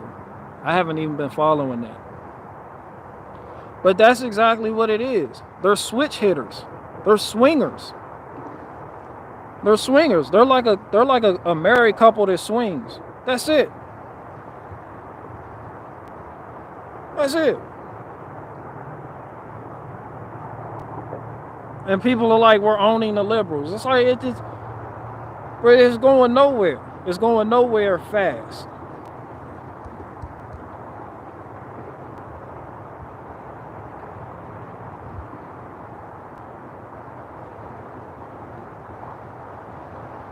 They're going nowhere fast.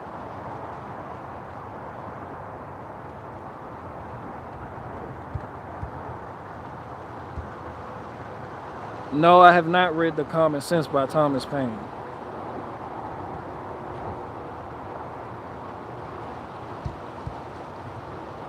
Somebody said, my husband left the job over the jab and went back to working for himself. It is good to have skills. Man, don't say that out loud, because there's people in here that's just like, if I can't do this, then I can't do nothing at all. And then they like do shit like, they get mad at your husband for having skills. And well, everybody can't have skin, and then come one, come all, and then it's endless bullshit. That's too hard. That's hard work. You have full-grown adults in here right now that they've been doing this their whole life. And when they get fired from that, it's pitiful that they can't find something else to do. They have nothing else to fall back on.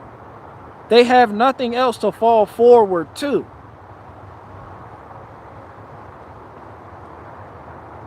I'm not calling you a bad person. I'm not talking to the ladies. Somebody brought up, but what the women? I'm not speaking to the women. What the fuck? Y'all go find some woman that I don't fucking know what y'all do. Weave baskets in my zombie apocalypse camp. I don't know what the fuck to tell y'all, but I'm talking to the young men out there. That's who I'm talking to. Don't get this shit confused. Because people will sit up there and be like, I'm a woman, so what do you expect me to do? I'm like, I don't know what the fuck. Where the fuck is your husband? Or you don't have one, because all you have is fuck buddies. All you have is fuck buddies. You're so worried about being cute all the fucking time that when some bullshit happened like the past 3 years, you're all alone in this world. So what do? You buy every cat this side the Mississippi ever. And then you go online and join everybody's fucking joint account.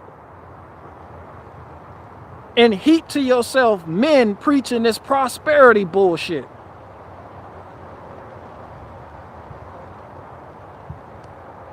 I don't know. Don't ask me about one. I don't fucking know.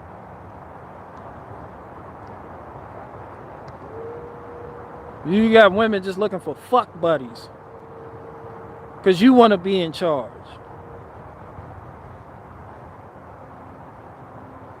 And then you sit there and complain about the left and look how you living. You fucking a different guy every other week. And then wonder why no one fucking wants you. And then you sit up there and complain and blame everything on the fucking left.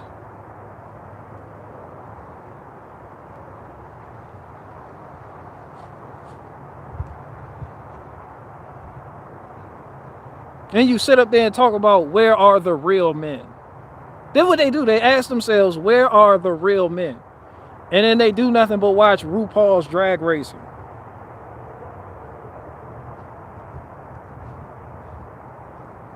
Where the real men.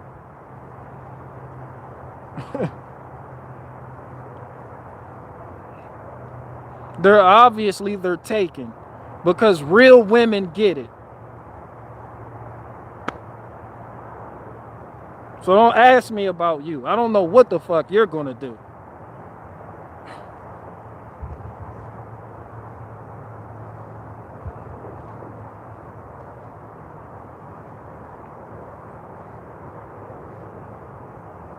Yesterday I drove by a man in his 40s who looked like he had both legs amputated below the knees.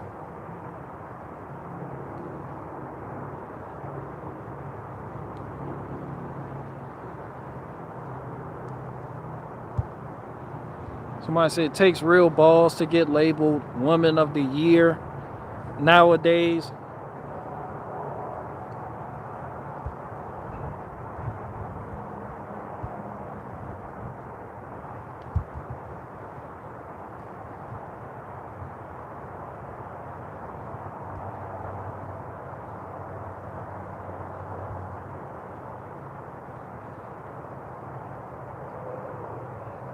And a lot of women like it. There's no point in even arguing that.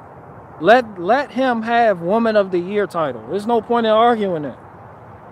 It has nothing to do with you. If women don't argue that, who cares?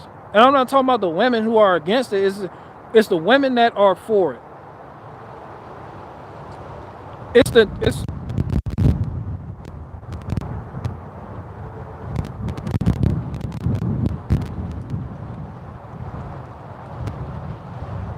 It's just a new societal standard.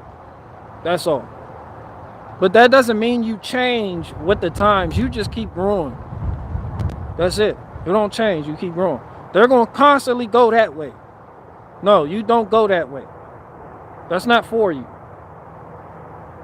Like, we all know that that's bullshit. We all know that the dude that won the swimming competition, like, it's bullshit.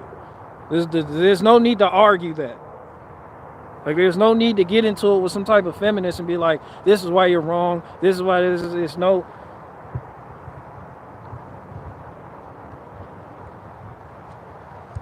You don't do that.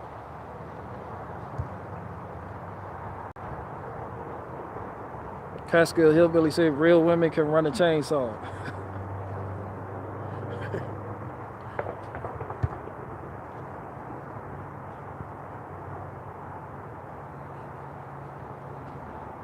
I give you that one, Catskill. There's a strong argument for that.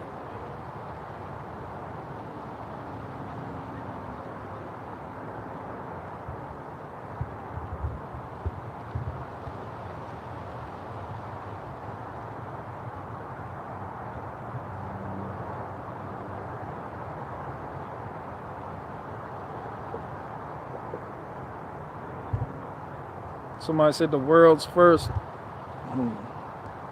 international workshops on the physics of compressibility, turbulent mixing, first Sydney, Australia, was weird. 2016, second Marseille, France, was weird. 2018, Georgia in America will be more weird. I don't even keep up with this shit. I don't even watch that shit. Like, when things engage in that behavior, there's no point in even watching it. Like, why are you watching it? You're validating it. It's like, you know, you're gonna see a man competing as a woman. Do you want to? You want to watch that? You want to see a man competing as a woman so you can get mad? You want to get mad about it? That's what people want. People want to get mad about that, and I've thought about that. The people, some of y'all heroes on the right, that say they hate this and they're against this, they fucking love it because they have something to report on. It's just chasing the next big thing. That's income. The weirder things get, the more money they make.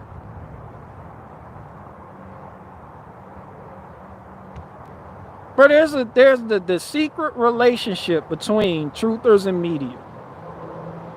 Between truthers and bullshit. Between those types of people and weird shit happening. There is a pipeline going from that building to that building. But you refuse to go to that building because it says weird. But you'll go to this building because it says, I'm going to explain the weird shit. There's a pipeline underneath the ground you don't see. And this building that you like is getting fed information through that pipeline from this building that you hate. So now your head is just filled with bullshit at this point. But you're getting it from a friendly face. Somebody you trust. Somebody you may recognize. Either way, it contaminates your world. You know, you should just be focused on growing.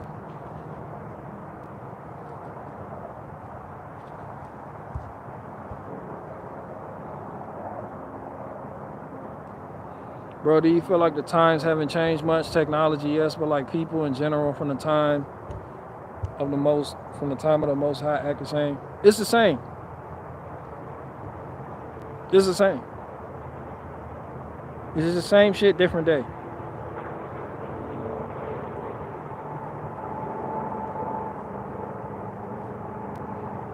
I mean, you still have people building high towers trying to reach the heavens. More and more men trying to exalt themselves. You have more giants that set their face against the Most High. It's the same shit, different day.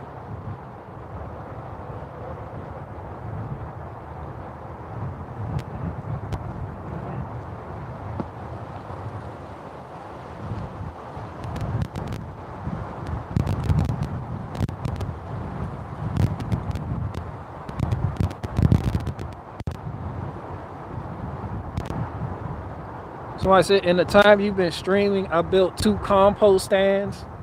Damn. Look at my compost. My compost dry, boy, let me tell you. Look at my compost.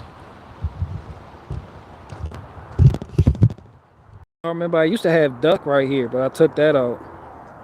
Let me get the pitchfork. See, this the pitchfork that broke on me. And yes, I got this from Ace Hardware. So I went back and got that one over there. Still use this though.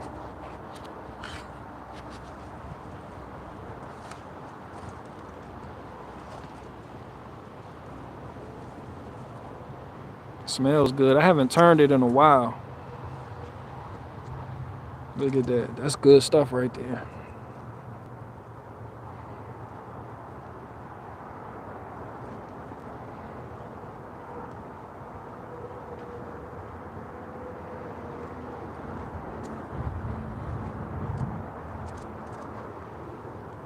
I need to go and turn it.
Let me see if I can get this started with no paper.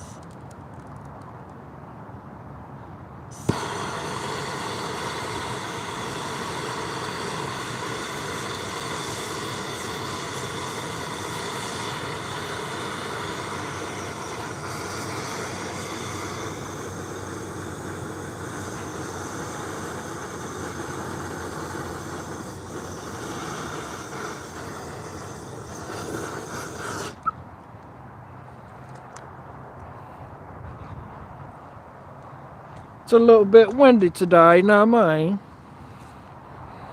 Pardon me, I don't mean to bother you a little bit. You mind if I take a couple dollars at your wallet? Sprinkle a little marmalade.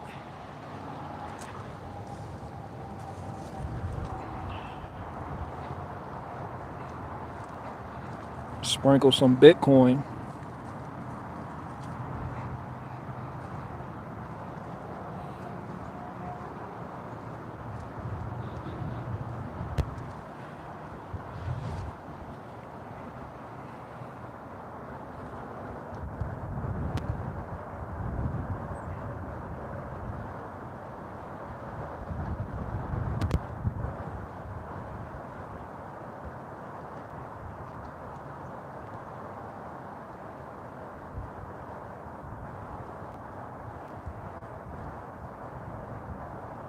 Like I said, wind is pissing me off, keeps changing direction. Yeah, it's a windy day out here today. It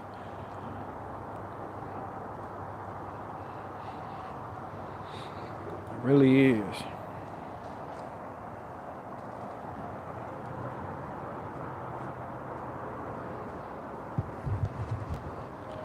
Might as well finish this one round right here.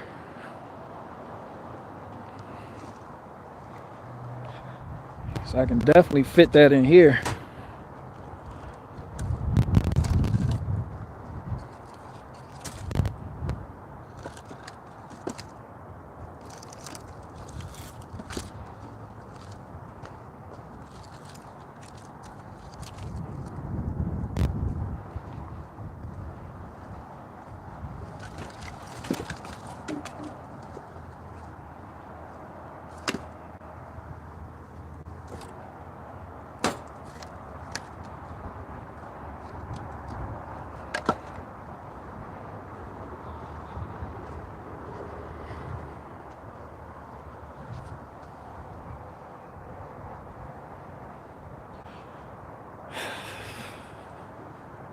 I remember when I was looking for this cart right here, this orange Bannon utility cart, because I needed something bigger than that Gorilla cart. I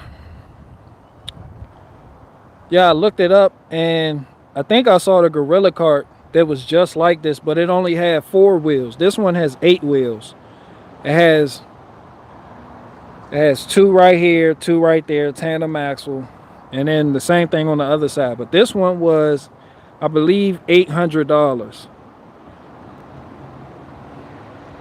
So I drove all the way down to Richmond to get this, and I brought my trailer because they bring it out to you on a pallet.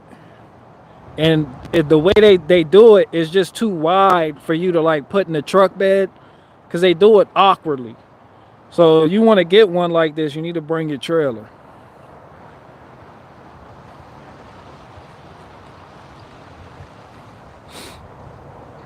And this thing heavy too. This a heavy ass cart.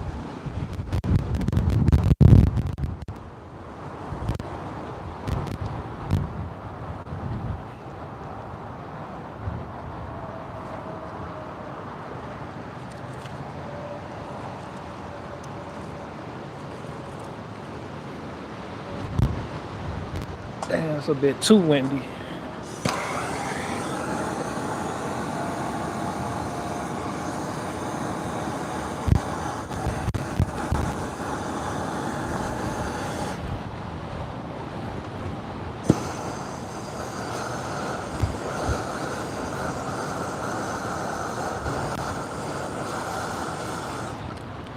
Man, it's too windy to do that with no paper.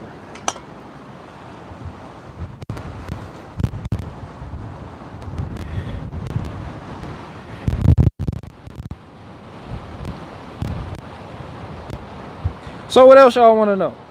What else y'all got going on?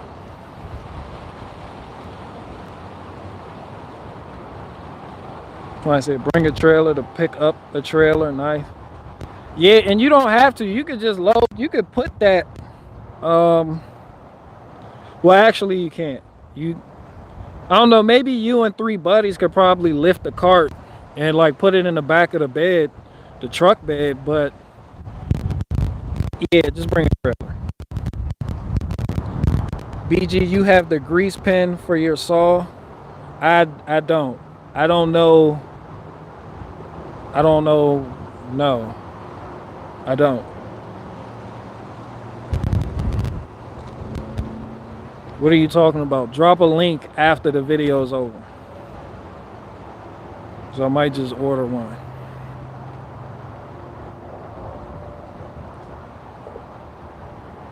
Somebody said black privilege.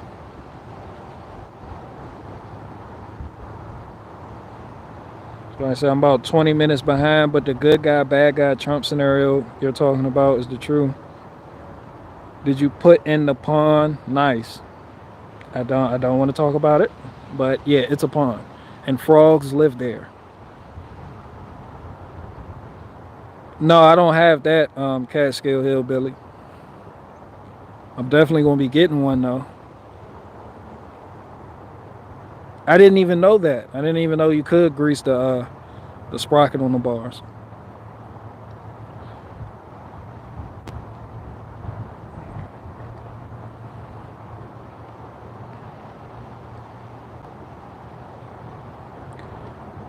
So I said I bought that Gorilla cart after I saw yours. It's perfect for what I need.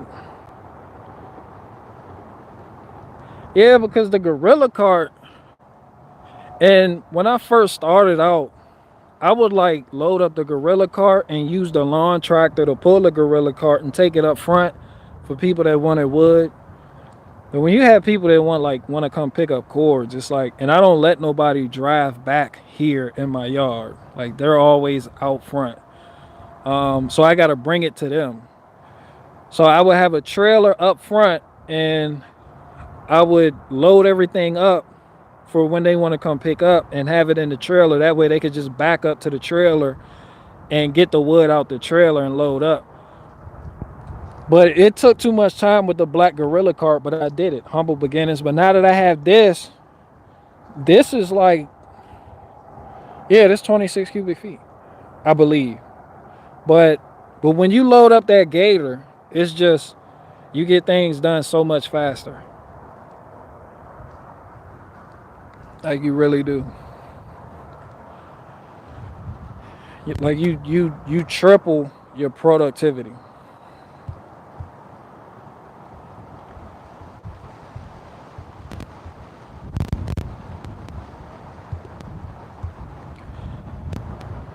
Two Hat said $5 per hour cash to sweep my barn. Somebody will hop on that.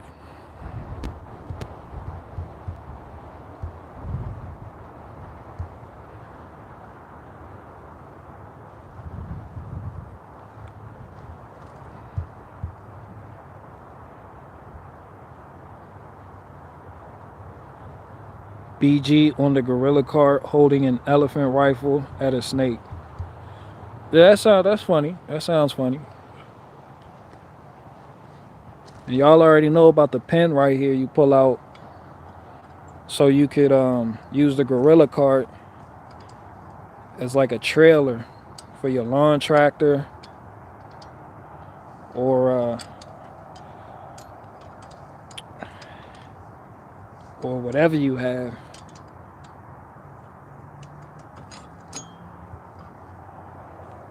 And the handle just kicks out, will tucks in like that. And now you got that hole right there. You can hook up to the lawn tractor or the pen. Put the pen back in there.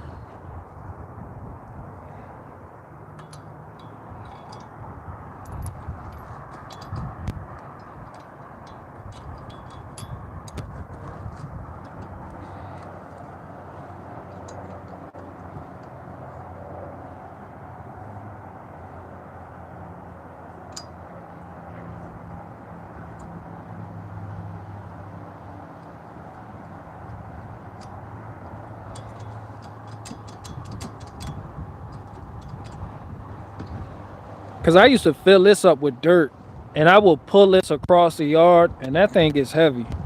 So when I got my lawn tractor up there, I would just hook it up to the lawn tractor, pull it, no problem. Work smarter, not harder.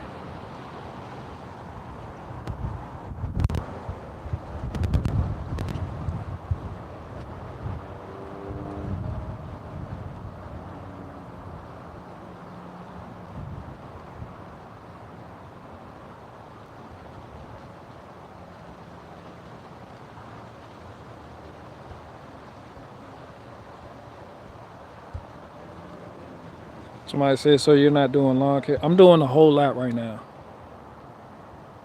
I have a lot going on.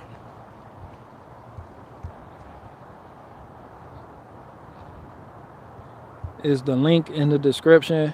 Do I need a promo code? No, you don't.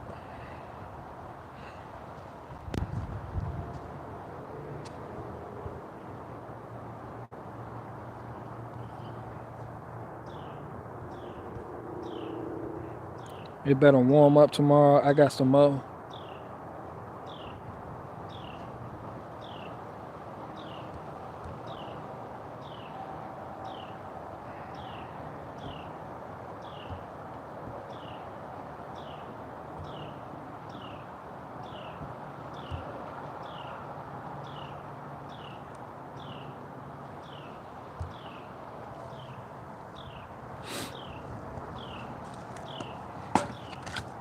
There he is, right there.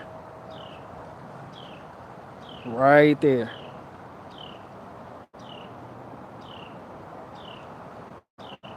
It's not a robin. I don't know what that is.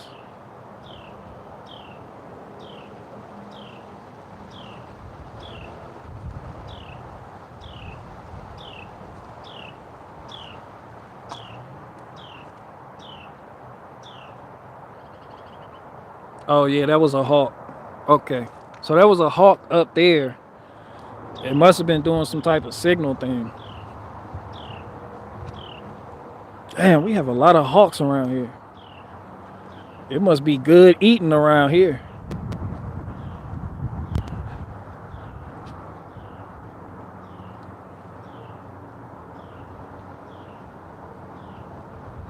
BG, do you drink coffee? I don't.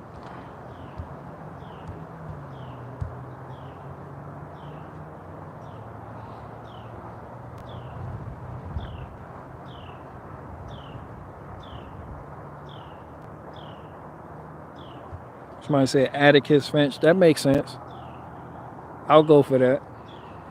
Sounds about right.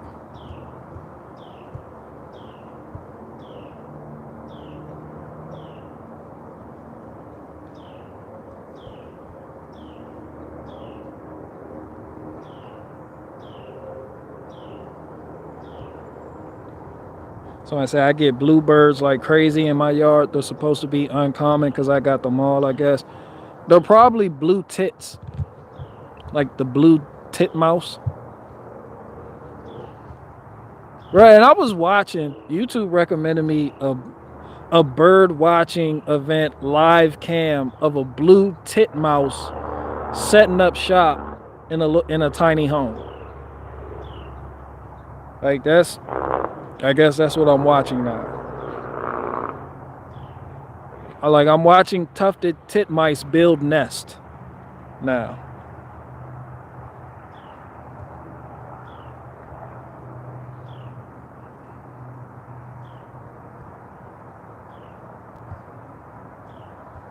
Hot shot, get out.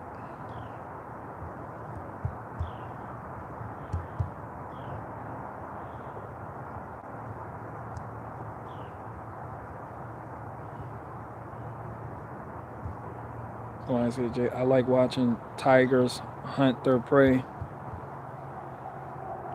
Yep, tiger's gonna do what tiger's gonna do.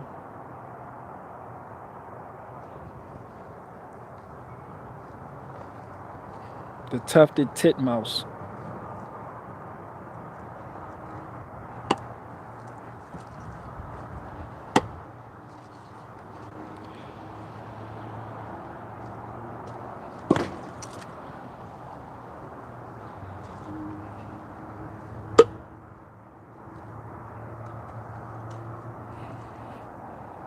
And y'all actually see me out here working this picker room too. So you can't just call me a shiv. Like I showed you the picker room in action. Like you got to see it here first.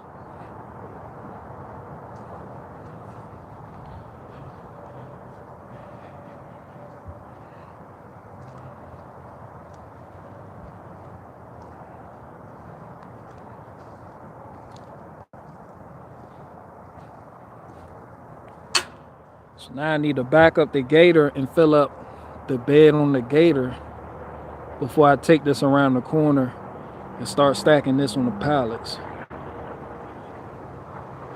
Yep.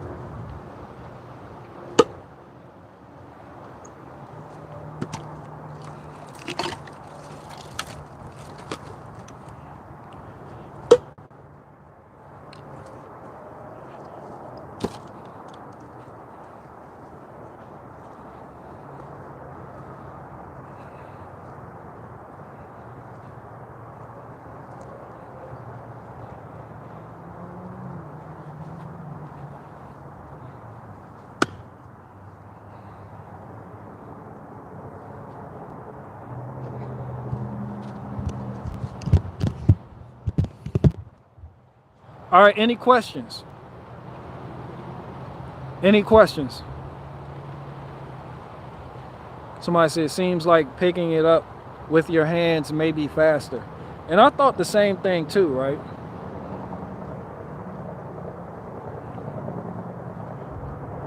I'll show you something though. When you have two, I have two of these. And I have a log ox. So when you're working with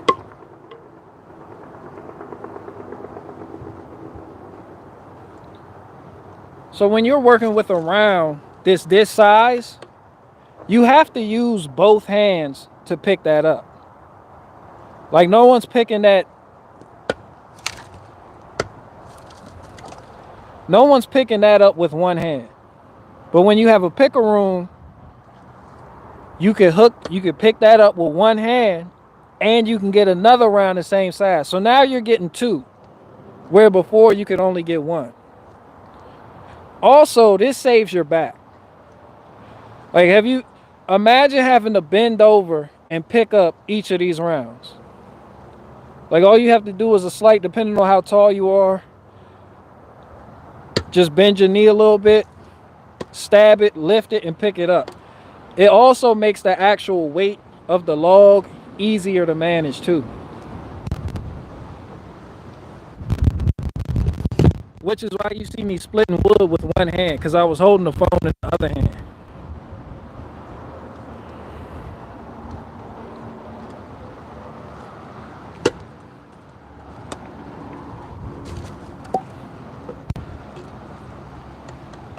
See, I would never be able to do that with the phone in the hand.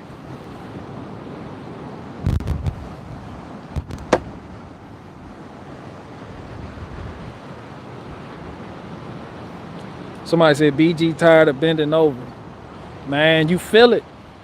And when you do that all day, you feel it. That's tough money.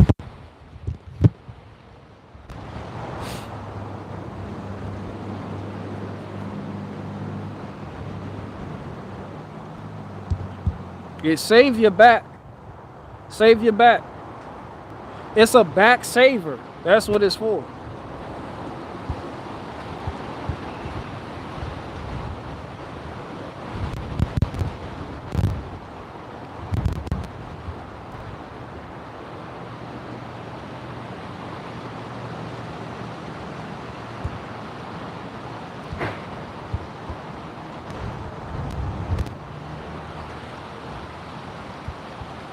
That's why I say I'm feeling now from just moving leaves. Yeah, imagine picking up, doing what I do for like 5 hours straight. It's like 5 hours, that's a full work day. Like, people doing what I do, they rarely work 4 hours. Like, you're usually done by like 12 or 1 o'clock. I mean, it depends though, but like that's good. That's hard work. You done. There are no 8-hour days.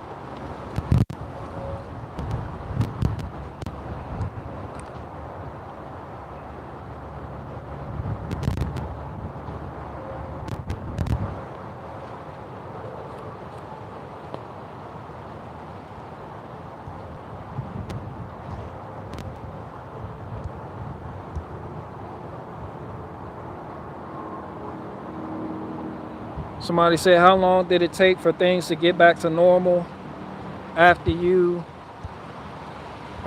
quit using weed and drinking like a goon?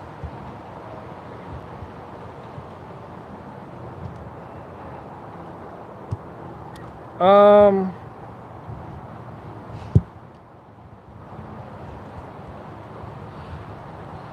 mean, things were pretty normal. They It was never not normal. It was just, I mean, if you're talking about the cravings, I don't know. I was on survival mode. So that's why I'm like I understand what people go through, because I did it to survive. Like, it was some events that happened in my life that led me to a particular spot in which doing smoking and drinking, that was actually holding me back. And when something holds you back in the predicament that I was in, that can mean the difference between life and death. So at that point, it was just like, it doesn't make sense for me to keep smoking or drinking. Like you can't. People here know what I was doing. Like, you can't, you do not, on the street, you may see gangbangers that get high, but prison is a different story. Like, you're not, you have to be sober. You have to understand the world around you. Like, there's no time to be walking around high. Like, you You don't have that luxury. Like, you're always on alert. There is no, oh, I'm just high, just to unwind. Like, no, what the fuck are you doing? What are you doing? So you don't, when you get high, you lose your ability to better read the room. And you have to read the room. You have to, because even if things look like they're okay where you are, you could have somebody on a whole nother side of the yard or in a whole nother cell block that got into it with another group.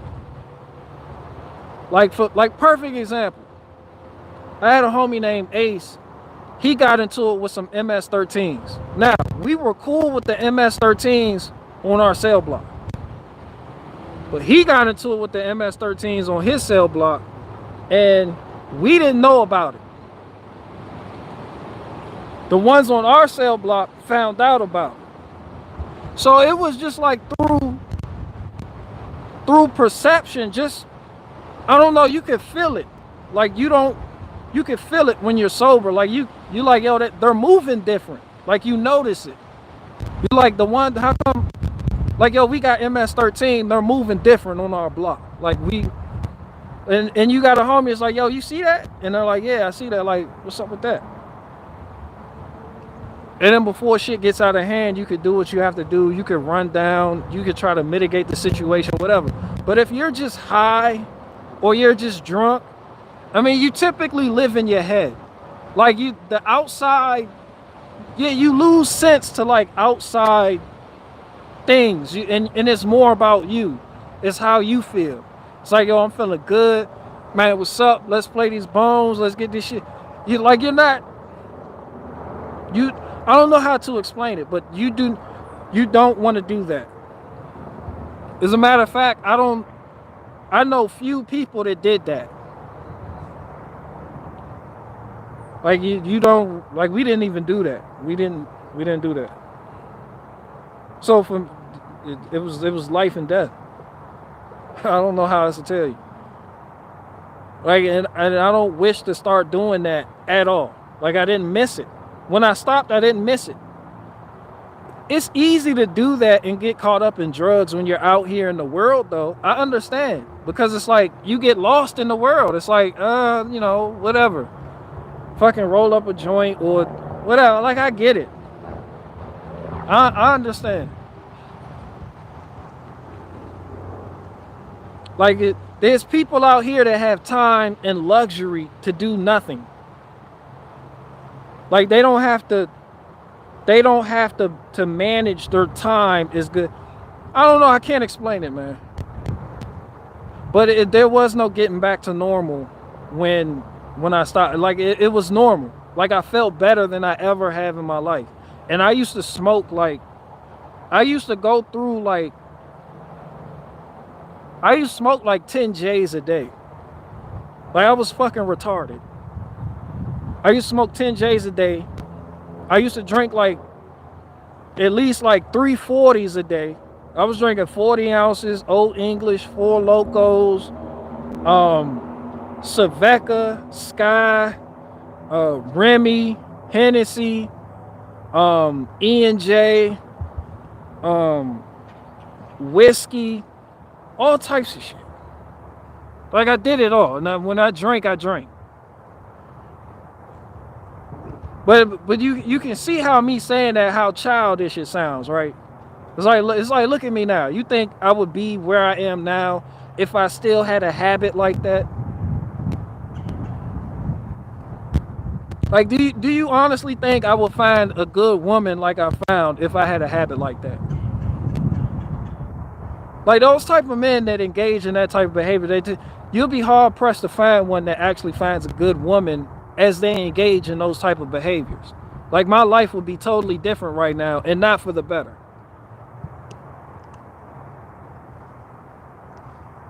It's like, because you miss your chance. Like, you're so busy, like you're so self-involved with your feelings that you, and it makes you more emotional. And over time, it increases your anxiety. Like if you have stress about certain situations or your type of environment, all you do is just, what? Like you always think somebody's out to get you. Like at first you get relaxed. You're like, hey, you know, floating on a cloud, you get hungry. But when you've been doing it for years and years and years and decades, all it does is give you anxiety. And you don't even get high no more. You just get a headache, you get anxiety, you get red eyes, and you feel like everybody's out to get you. And that's smoking weed. Drinking is something else entirely different. And that shit fucks you up. It really does. But I didn't miss it when I stopped doing it. I really didn't. And it's people out there that understand what I'm saying right now, and they still smoke. And that one bird agrees with me. But it's like they can't stop.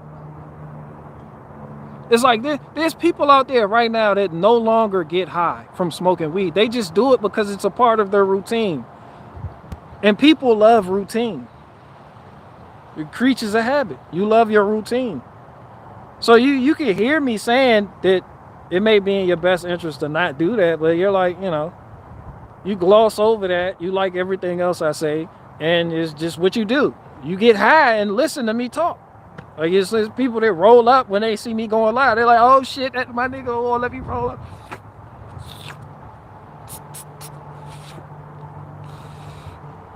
You know, and the shit just go over their head.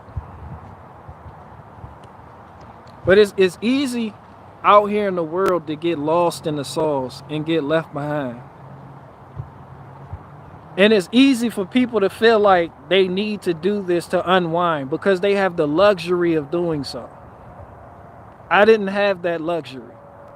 I had to stop for survival. Literally. There's no drinking, there's no smoking. We don't do shit. We are 10 toes down. We are soldiers. And I'm glad it happened like that, because I would not be in the position I am in today if I had still had those same habits. I don't care what you want to say. Like some of y'all are missing your blessing right now because all of your money goes to a pack of cigarettes or to the weed man or the dispensary. Some of y'all complain about money right now, but you smoke so much you don't understand how much money you could have if you stop smoking. And it's impossible to understand. I could not comprehend. Bro, when I stopped smoking, when I came home, I was finding money in my jeans. Like doing laundry. I was like, what? What the fuck? What the fuck? I was just finding like random $20 bills. Like, the fuck did this get in? It's like you just find money. It's like money comes to you. Like when you stop. You just like, what?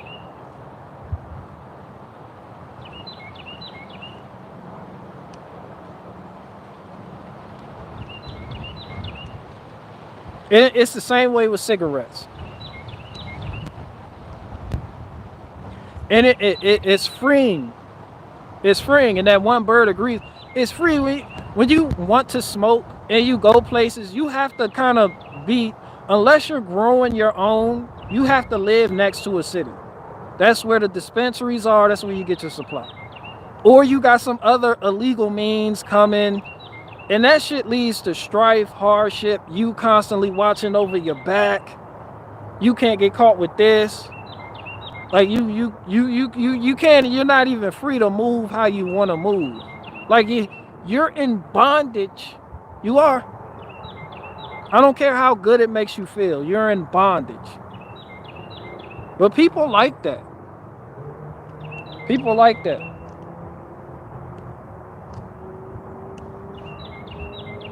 And then to the people, to the OG smokers out there that been smoking for decades or been smoking since they was 12 and they still smoke, what the fuck are you doing? What the fuck are you doing? You haven't grown? Like, I think about it, I'm like, oh, we did that shit when we were kids.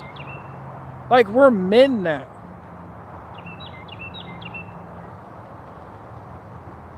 We're men.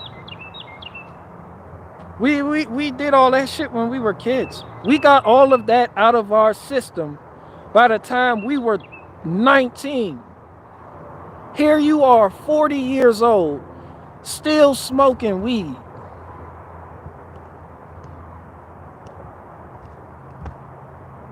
What are you doing? Asking Keisha to give you a ride to the store. You gotta borrow your baby mom's Nissan Altima to get around. What are you doing?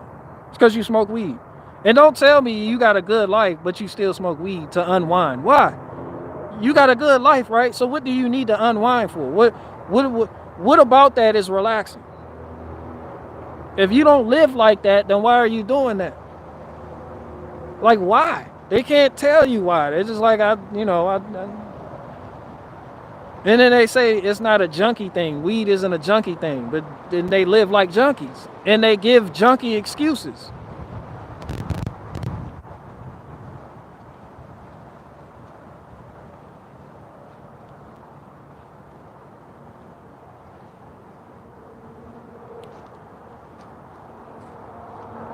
They say junky things.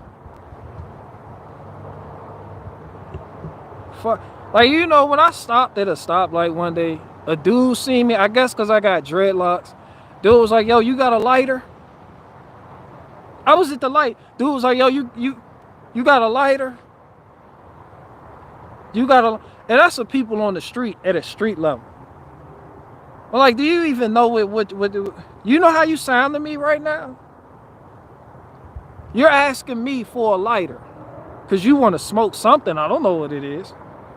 But you don't have a lighter? They'll get like a 10-pack of lighters and lose all of them. You're in bondage to a lighter. When you lose your light, have you seen people that smoke freak out at losing a lighter? And then you want to sit here and tell me that's not no junkie shit? This nigga's asking everybody driving by and walking by if they got a lighter. A grown man is asking another grown man, do you have an extra cigarette on you? Excuse me, can you spare a cigarette? Excuse me, can you spare a cigarette? That's not junkie shit to you? Or you freak out when you lose a lighter? They pat pockets that they don't even have. Tell me I'm lying. People that smoke, when they looking for they pat pockets that they don't have. Like, I lost my lighter. You got my light? Where my light? They pat their shoulder. I'm like, son, you don't have shoulder pockets. Why are you checking your shoulder? They do this shit here. They go, I just had the lighter. Where the fuck it go? That's not junkie shit to you? Or how about going to the corner store asking the guy behind the counter for a Lucy? Like, I know you sell packs, but you got a Lucy 50 cent? Like, that's not junkie to you? Or that's junkie shit. It's cigarettes. I'm on cigarettes now. I'm not even talking about weed. All that shit junkie-ish. Even cigarettes. You're a fucking junkie. You're a junkie. It's the same shit. If you want to exist in that world, then you have to agree to the terms of that world. And you call meth heads junkies. By that same meaning of junkies that you put on meth heads, you should also put on yourself. You are a junkie. You do junkie shit. They tweak. When you see the meth heads, they get to tweaking. Now go to somebody who hasn't smoked a cigarette in a couple hours. Don't they act erratic? Don't they act retarded? You're like, yo, you can't say nothing to them. They're like, what the fuck do you want? You're like, yo, what's up with you? I just need a cigarette. I'm fucking irritable right now. They get the looking and shit. You like, yo, what's up with you? I need a cigarette. You can't, they're irritable. And that's not junkie shit to y'all? People who smoke weed talking about they can't eat unless they smoke. That's not junkie shit to you? Like, that's not junkie shit to you? That's junkie shit. Somebody said that weed isn't junkie. It's junkie.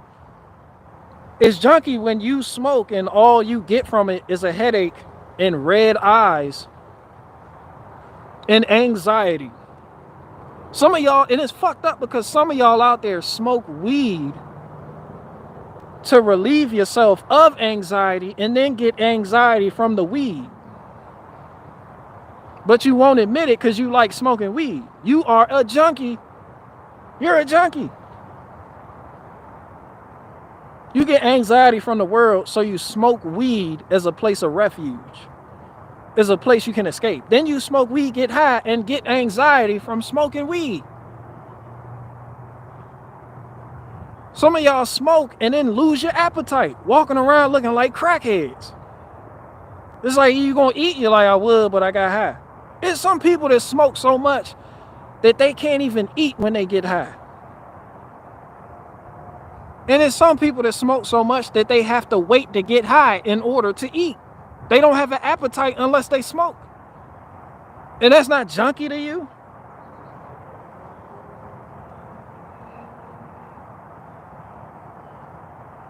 These are just different traits of people that smoke weed. Like, everything's not the same. It's not clear all the way across the board. But this is what they do. Some people say they don't have anxiety. They walk around retarded. They do stupid shit constantly. And they expect people to understand. Like, there's some people that smoke weed and use it as a liability shield for why they do stupid shit. Because they're scared of facing who they are up front and in person. Like, they're not capable of it. So they're like, everybody just knows them as the weed head. It's like, he's a pothead. That's just him. It's like you don't feel capable of managing your own life, so you hide behind weed. And when someone questions you about why you do stupid shit, you can say, oh, I was just burnt out that day, my bad. There's people out there like that.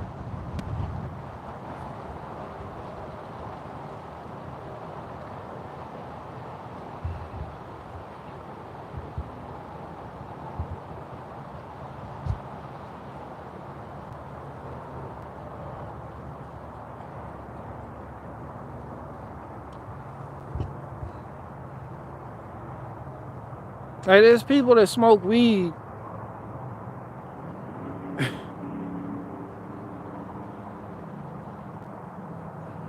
You got people that smoke weed that's like, nah, I don't smoke out of Dutchess no more. And then they remove the cancer paper. They like, this right here, this the cancer paper leaf. We take that out so it could be healthier. And you like, what?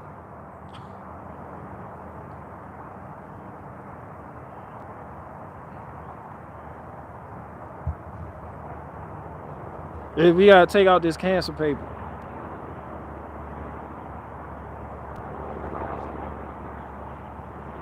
Man, you got people just smoking out of a bong because they want to just avoid all that bullshit paper and just smoke straight weed. And then it's like, yo, you sucking a glass dick.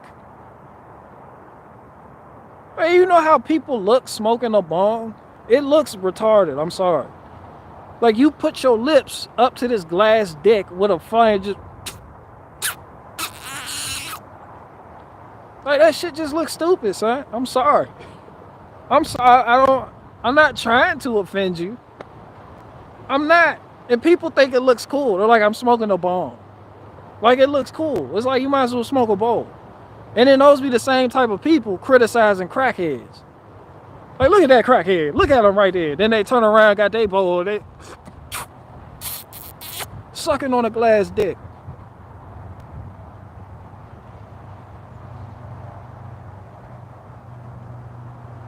That shit looks stupid. And everybody knows it. No one will say it because now, especially weed, it's like acceptable now. It's like people just accept it. It's like no one cares. It's like, who gives a fuck? People smoke weed, so what? It's like, let it go. That's the mentality. That's why. That's why it's like, so the fuck what? We're not affecting you. We're not making you smoke it. We just want to smoke it and be left the fuck alone. But the problem is when you ask other people to manage you.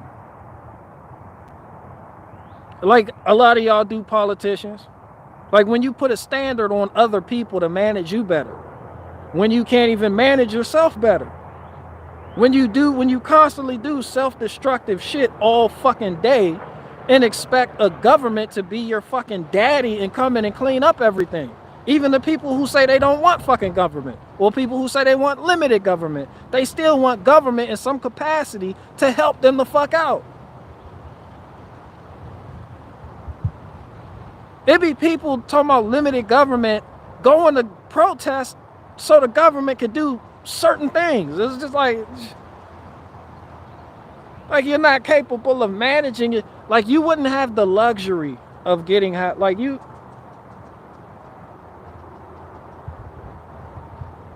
Nah, and I know people that smoke. I know good people that smoke. So I'm not saying like you're inherently evil because you smoke. I'm just saying it's fucking stupid. And I tell people that. Like, my sister smokes. What the fuck are you smoking for? Like, and your life is all fucked up.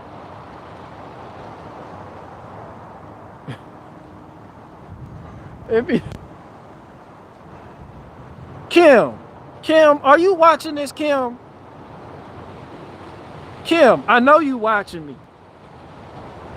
You need to put the cigarette, the E&J, and the blunt down. You need to put all three of them bitches down.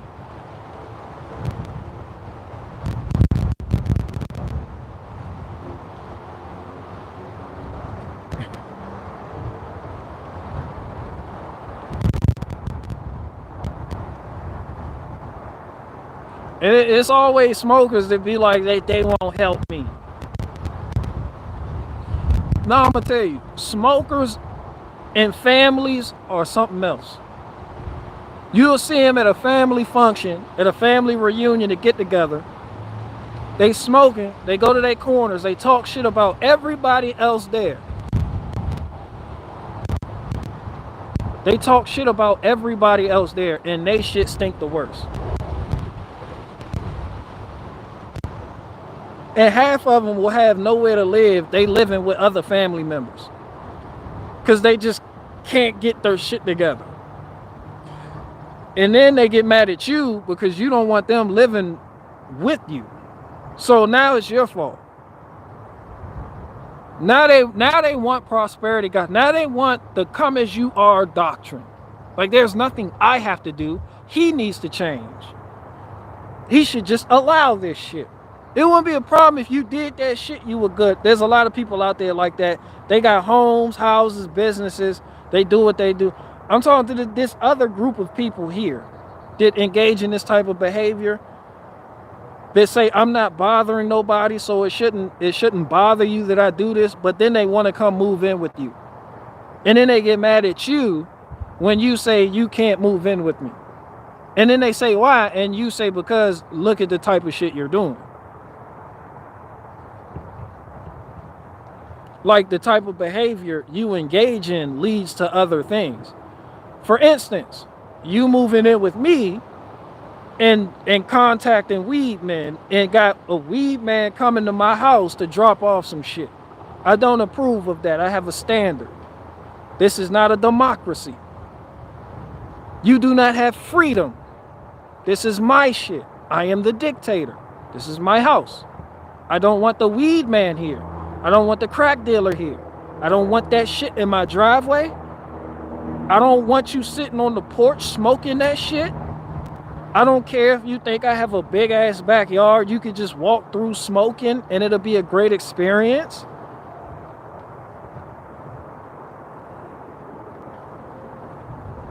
Then I worry about you when you go out. Like, you go there, then come here and bring that bullshit back.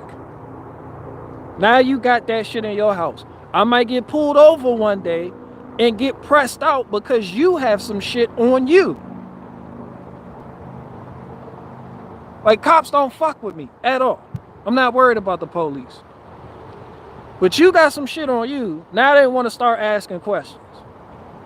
Now that just leads to unnecessary interactions with law enforcement. Because of some shit you got going on.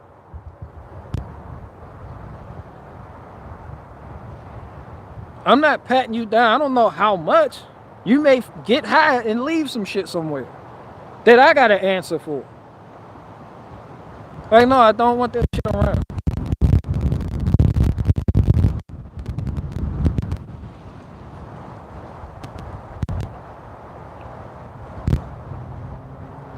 Somebody said it's decriminalized in Virginia, though. What the fuck does that mean?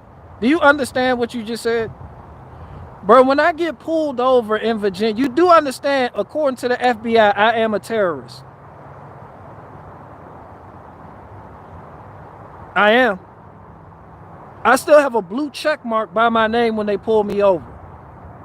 I am still on probation. I got slapped with 10 years, and I got gang task force on my shit. When I say I don't live like that, I don't live like that, but understand there's things that come with that. I'm still not finished paying the piper, so to speak. So giving anybody any reason to come fuck with me isn't happening. I don't give a fuck if it's decriminalized or not. That's still reason they can use to sit there and say, well, he got this. What else he got? That shit pops up. Gang member pops up when they run my shit. Like, I don't have that luxury of sitting there just like, oh, it's decriminalized. Like, I don't even do all that. That's not even, no. Why the fuck even go through that when you can avoid that by not having people around you that engage in that behavior? This is why I changed the oil in my truck. It's preventative maintenance. This is why I keep people that's on that bullshit away from me. It's preventative maintenance.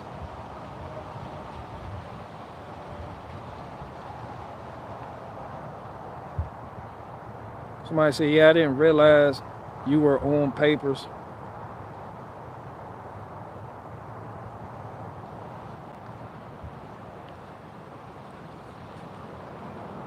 We're on papers or not, I still don't want that shit around me. Like, that shit is whack.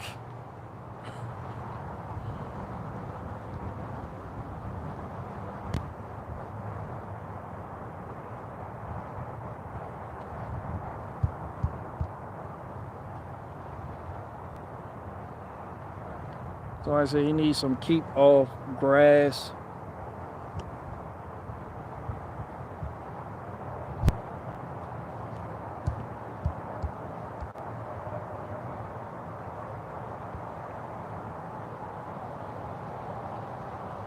So it sounds like you are well programmed. Possession and domination are animalistic traits that prove unequivocally that humans come from monkey.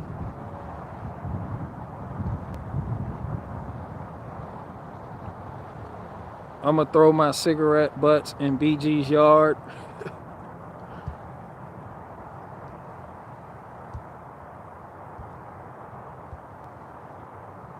My best friend just got out of rehab after an overdose. I showed him your shit on staying away from pot. It helped him. Shout out to him.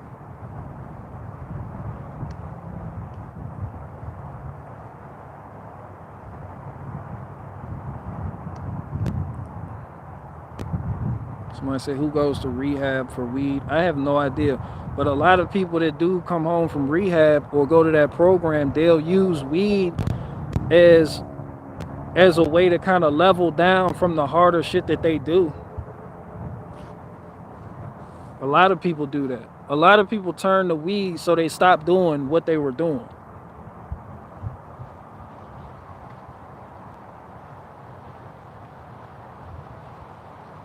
I don't know, you may be huffing paint thinner or doing heroin or or meth or pills, and people have a need. They feel a void when they stop doing that, and they just have a need to fill it with something, so they just start smoking weed.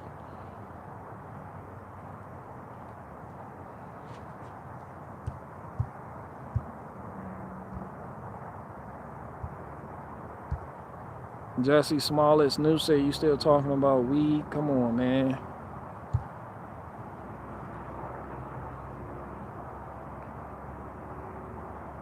I don't know. Apparently, I have dominating traits, and this is proof that we all come from monkeys.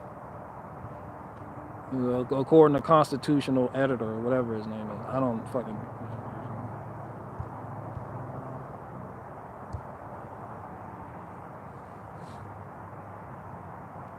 Somebody said, let me see. BG, you worried about World War III at all? Hey, it's been World War III. Y'all let them put a title on it and put that in your heads what World War III would look like. That shit been here. No one in World War III is going to say this is going to be World War III. It's going to happen. There will be no title. There will be no trumpet declared talking about we are now entering a phase of World War III. It happens slowly over time, just like the Overton window shifts perception. As far as them over there bombing and shit, I don't know. I'm not worried about none of that.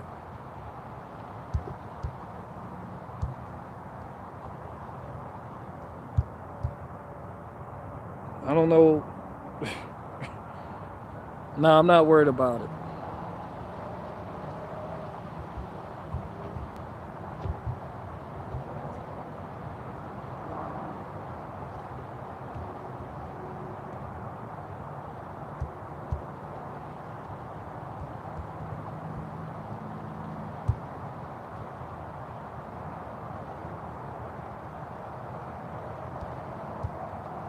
So I said the war economy never ends.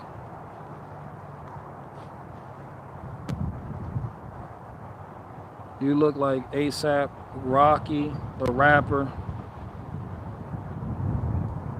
The fact that constitutional editor said that should show you that you shouldn't be smoking weed.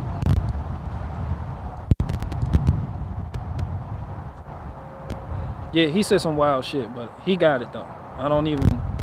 He got it. I'm not here for that. I don't want that smoke.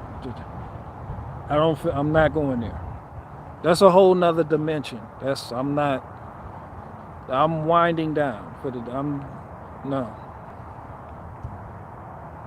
What's the worst experience you had working in a car? A Nissan Altima. Nissan Altima power steering pump. Absolutely the worst. Like I literally rather replace 5 transmissions on 4 transit vans.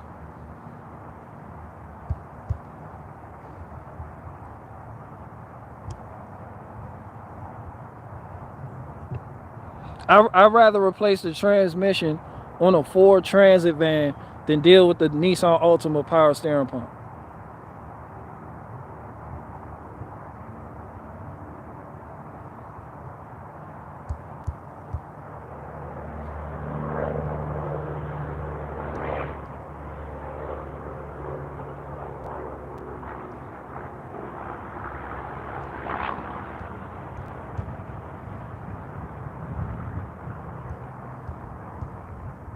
I said BG wakes up from cold sweats with nightmares of the power steering pump.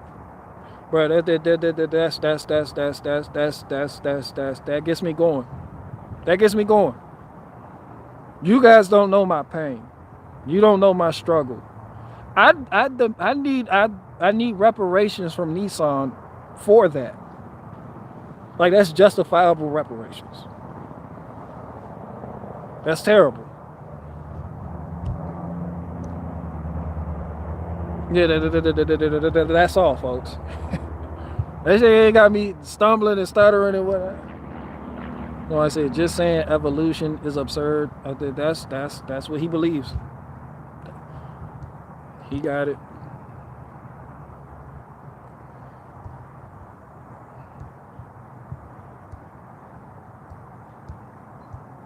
Somebody said, let me see the wood pile in the thumbnail. I'm gonna take y'all around here, then I'm gonna call it a day.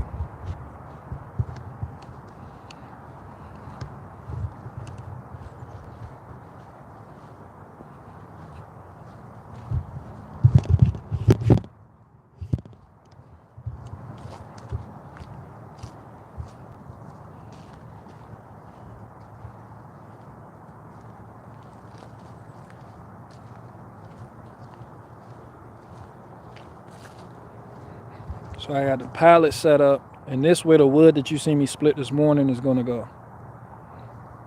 All the way to right here. Or maybe right there, because that's where the garden starts. But yeah.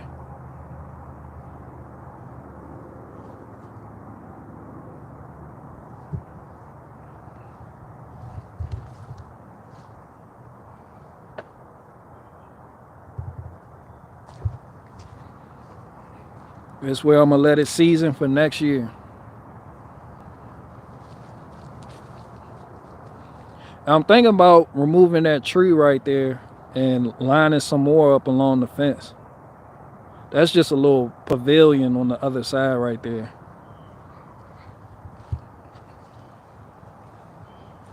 So I said, I wonder how much it cost this 8 to get all this land.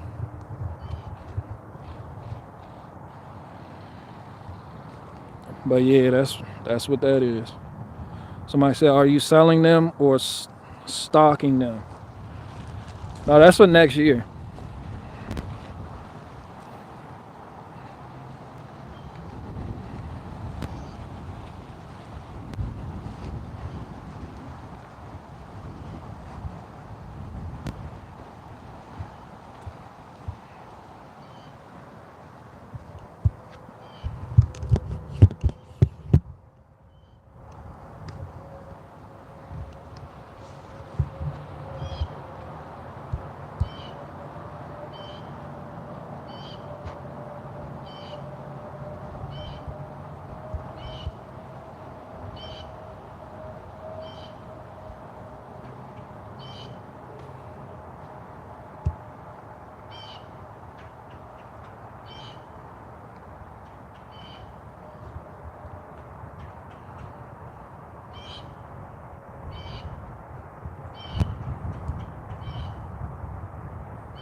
Yo, we get it, bro. We fucking get it.